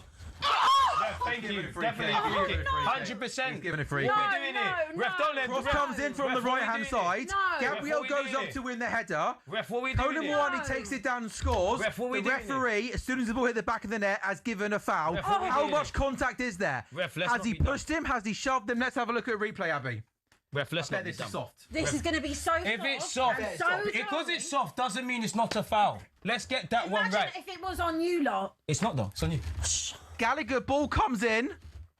Yes. Oh, that's no way a foul! It's no way a foul! He's pushed him, ref. Are you joking? That's got no place Oh in the my game. God, Oh, it's so That's got soft! no place in the game. DJ, He's a big 6'5" centre-half. That's embarrassing. We have to let the That ref is a rest. disgrace. Look at that. Oh, ref. Oh, that's not a foul! That's my embarrassing! days. That's Oh, a goal! that is That's not a horrible. foul! Oh, That's my not a days, foul! ref. How is that not being? That's Oh not a my foul. God, ref. That That's is got no a place in football. disgrace. That's got no way a place foul. in football. That's disgraceful. That's one of the most violent tackles I've seen in a minute. That is crazy. That is crazy. That is an absolute Talk to the ref. disgrace. I didn't see it, so I can't comment on it. I have to see Sorry, the replay. I think that's a disgrace. That I is don't know, so man. I don't know, man. soft. It's a classic example of slow motion making it look worse than it Oh, is. my God. There is minimal contact, and the big lad's gone down That's like crazy. an It's absolute. So is that not a bias against him because he's a big It's player? so soft. He wouldn't go down if he didn't feel contact. The game is completely gone. How can that be giving us a foul? You not mate? talk to the refs. No, I'm asking you. I'm trying to I don't take know. your respect your It's opinion. like literally. I think it is. I think it's literally.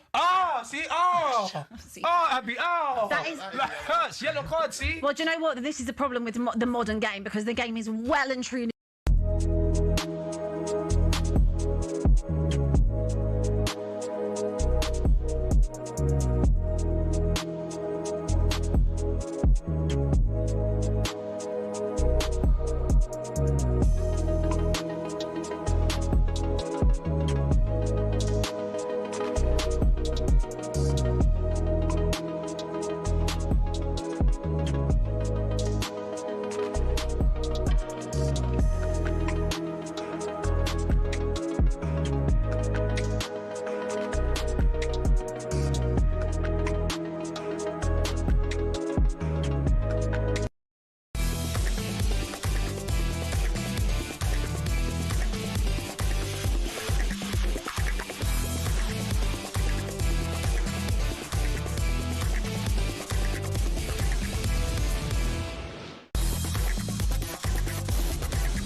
There is no Bramall Lane miracle for Sheffield Wednesday. There is no stay of execution or lifeline. The Owls, the first ever team in the history of the English League to be relegated in February. They've lost 9 in a row. They knew the win they needed to delay the inevitable for another 3 days was unlikely to come. They gave themselves a little bit of hope with Charlie McNeil's goal in the second half. After a terrible first half, had seen them go a goal down in 75 seconds. But the bottom line is they are down, and all they can hope is that the long-term future of the club is significantly better than the immediate past. Yeah, couldn't really be worse for Sheffield Wednesday, getting relegated at Bramall Lane. Dan Fudge, host of the EFL Network show on talkSPORT 2 and Wednesday fan. Sorry, Dan. I appreciate the commiseration. The commiserations. Thank you very much. Yeah, I mean, and actually on that game, okay, there are bigger things than just that game. And, you know, Sheffield United are a better team, and they went 2-0 up, and he thought that was it. And then Calvin Phillips gets a red card. Wednesday scores straight after that, and you could see what it meant to the fans to think, at least we might win get this. a point. And Just not, anything, I think a point wouldn't have been enough, I'm not sure, but like, we might not get relegated at Bramall Lane. At least you could have that. But it just didn't, it sort of petered out a bit, I guess. Yeah, the football gods have not been kind to us at all. So, you know, I think when we went into this administration process before, when I've been on in here and spoke about it before, I don't think we realised just how bad it was going to be. Do you know what I mean? So, you know, we lost a lot of players back in June, and then we had a second hit, losing our captain, talisman Barry Bannon to Millwall. And I think, you know, we knew it was going to be hard work, but I don't think any of us envisaged how bad it was going to be. And then when you pile on top of that, our training facilities are unusable. Our young kids that we brought into the team, they've all had these long-term injuries, bless them. You know what I mean? And we're currently on our 7th person to put the gloves on in the sticks at this club as well. And you know that was a guy whose name I sometimes keep forgetting. That was his debut. Yeah. And like when Chansiri left, and then there was that kind of there was real hope, wasn't there? They did that great bit with the big screen, and you could just see it, and like people, like loads of people watching the online stream of his name being taken down from the seats, and you just thought, as a fan, you just thought, okay, this is it.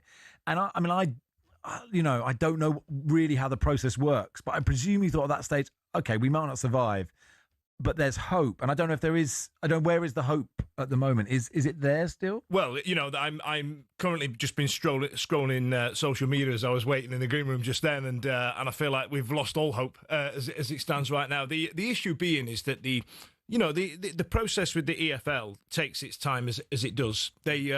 Our administrators got to preferred bidder status on the 23rd, 24th of December.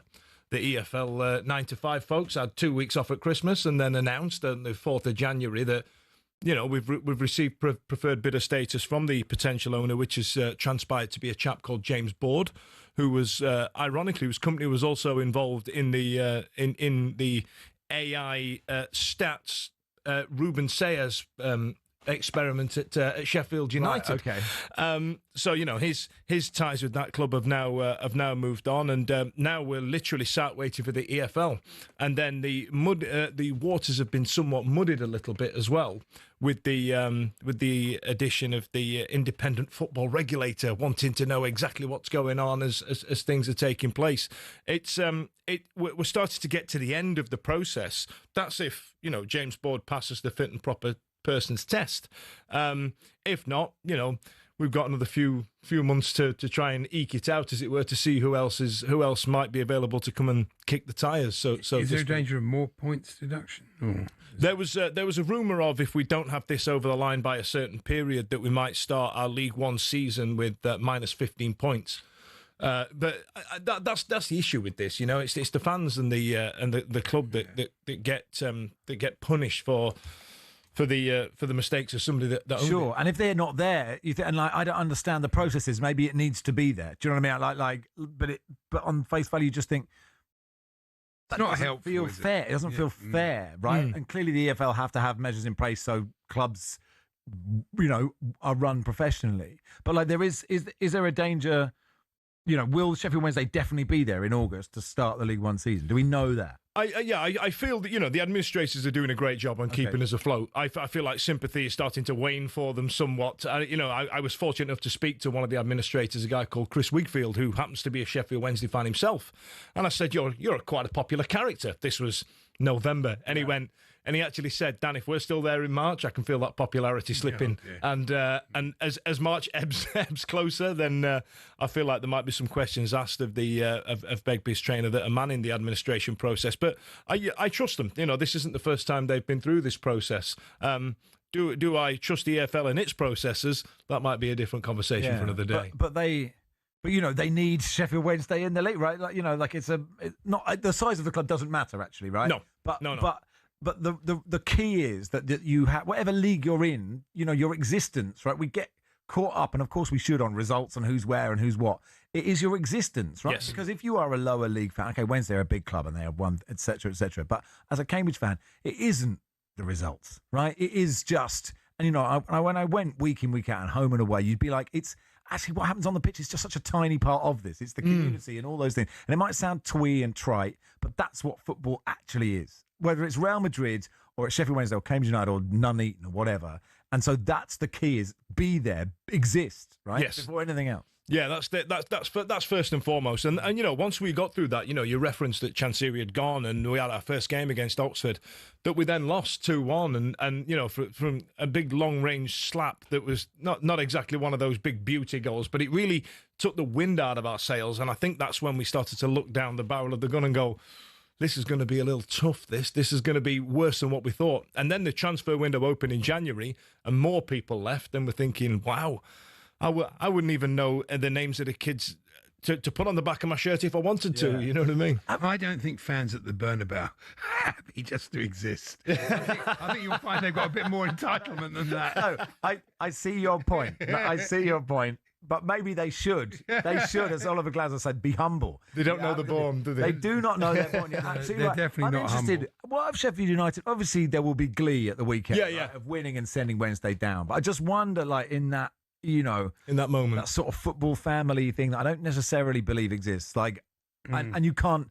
Fans are not a monolith, right? There'll be some United fans who'll be like, great, this is funny, go out of business. But I imagine most United fans want Wednesday there, right? I'd be the same. I'd be the same with them, you know. You and I spoke about it before, you know. I like being better than them, but I also like them existing in the same space. I'm proud to come from a city that's got two very well-supported clubs. You know, I genuinely feel quite proud about that. There were some that, you know, do a little song and dance and enjoyed yesterday as much as they did. But there are some that, you know, the more measured football fans, as it were, understand the bigger picture, as it were. Yeah. Well, I'm sorry. It's really annoying. It's just, you know, the with all ownerships, right? And I'm critical of some ownerships of football teams.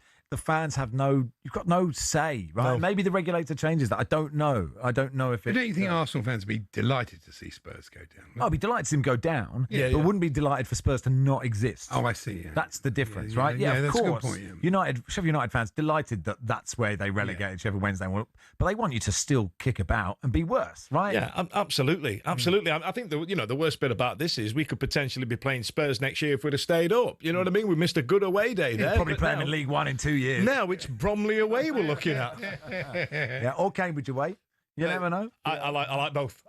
Yeah. That's good. Oh, well, thank you, Dan. Thank you very much. And just tell us about the EFL Network show. Tell us all about it. Yeah, EFL Fan Network this Thursday, 5 p.m. Oh, actually on at midday this week because of commentaries and whatnot. We've got Wrexham, Stockport, and obviously we'll be talking about this mess at Sheffield as well. So, you know, I'm going to try and, you know, bleat it from the rooftops as much as I can. Good stuff. Dan Foch there, host of the EFL Network show on talkSPORT 2. Thanks, pal. That's pretty much us done, Andy. Did you have a nice time? I had a lovely time, actually. Have you got it all out of your system? Right up now, yeah. Have you got it out of your system? Yes, I'm looking forward to tonight's game. I think that'll be quite a good game. Okay. I'm a lifelong Sheffield United fan. I hope they go out of business. There we go. They'll get. They were cheering Chansiri's name when they were splashing the cash. Now they get what they deserve. There we are. As I said, the football family living there, prospering. What a lovely note to end on. Drive is next. Andy Goals and Darren Bent. Kick off. Adrian Durham's your host. From the Hill, Dickinson, Everton versus Manchester United. Jamie O'Hara and Jason Cundy have the sports bar from 10. But yeah, Andy and Darren take over in just a second.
What's the reaction been to Conor Benn's move to Zuffa in the Matchroom stable? We heard Barry Hearn earlier on talking about the lack of loyalty. He was very upset on breakfast this morning. Has it been keenly felt throughout the organisation?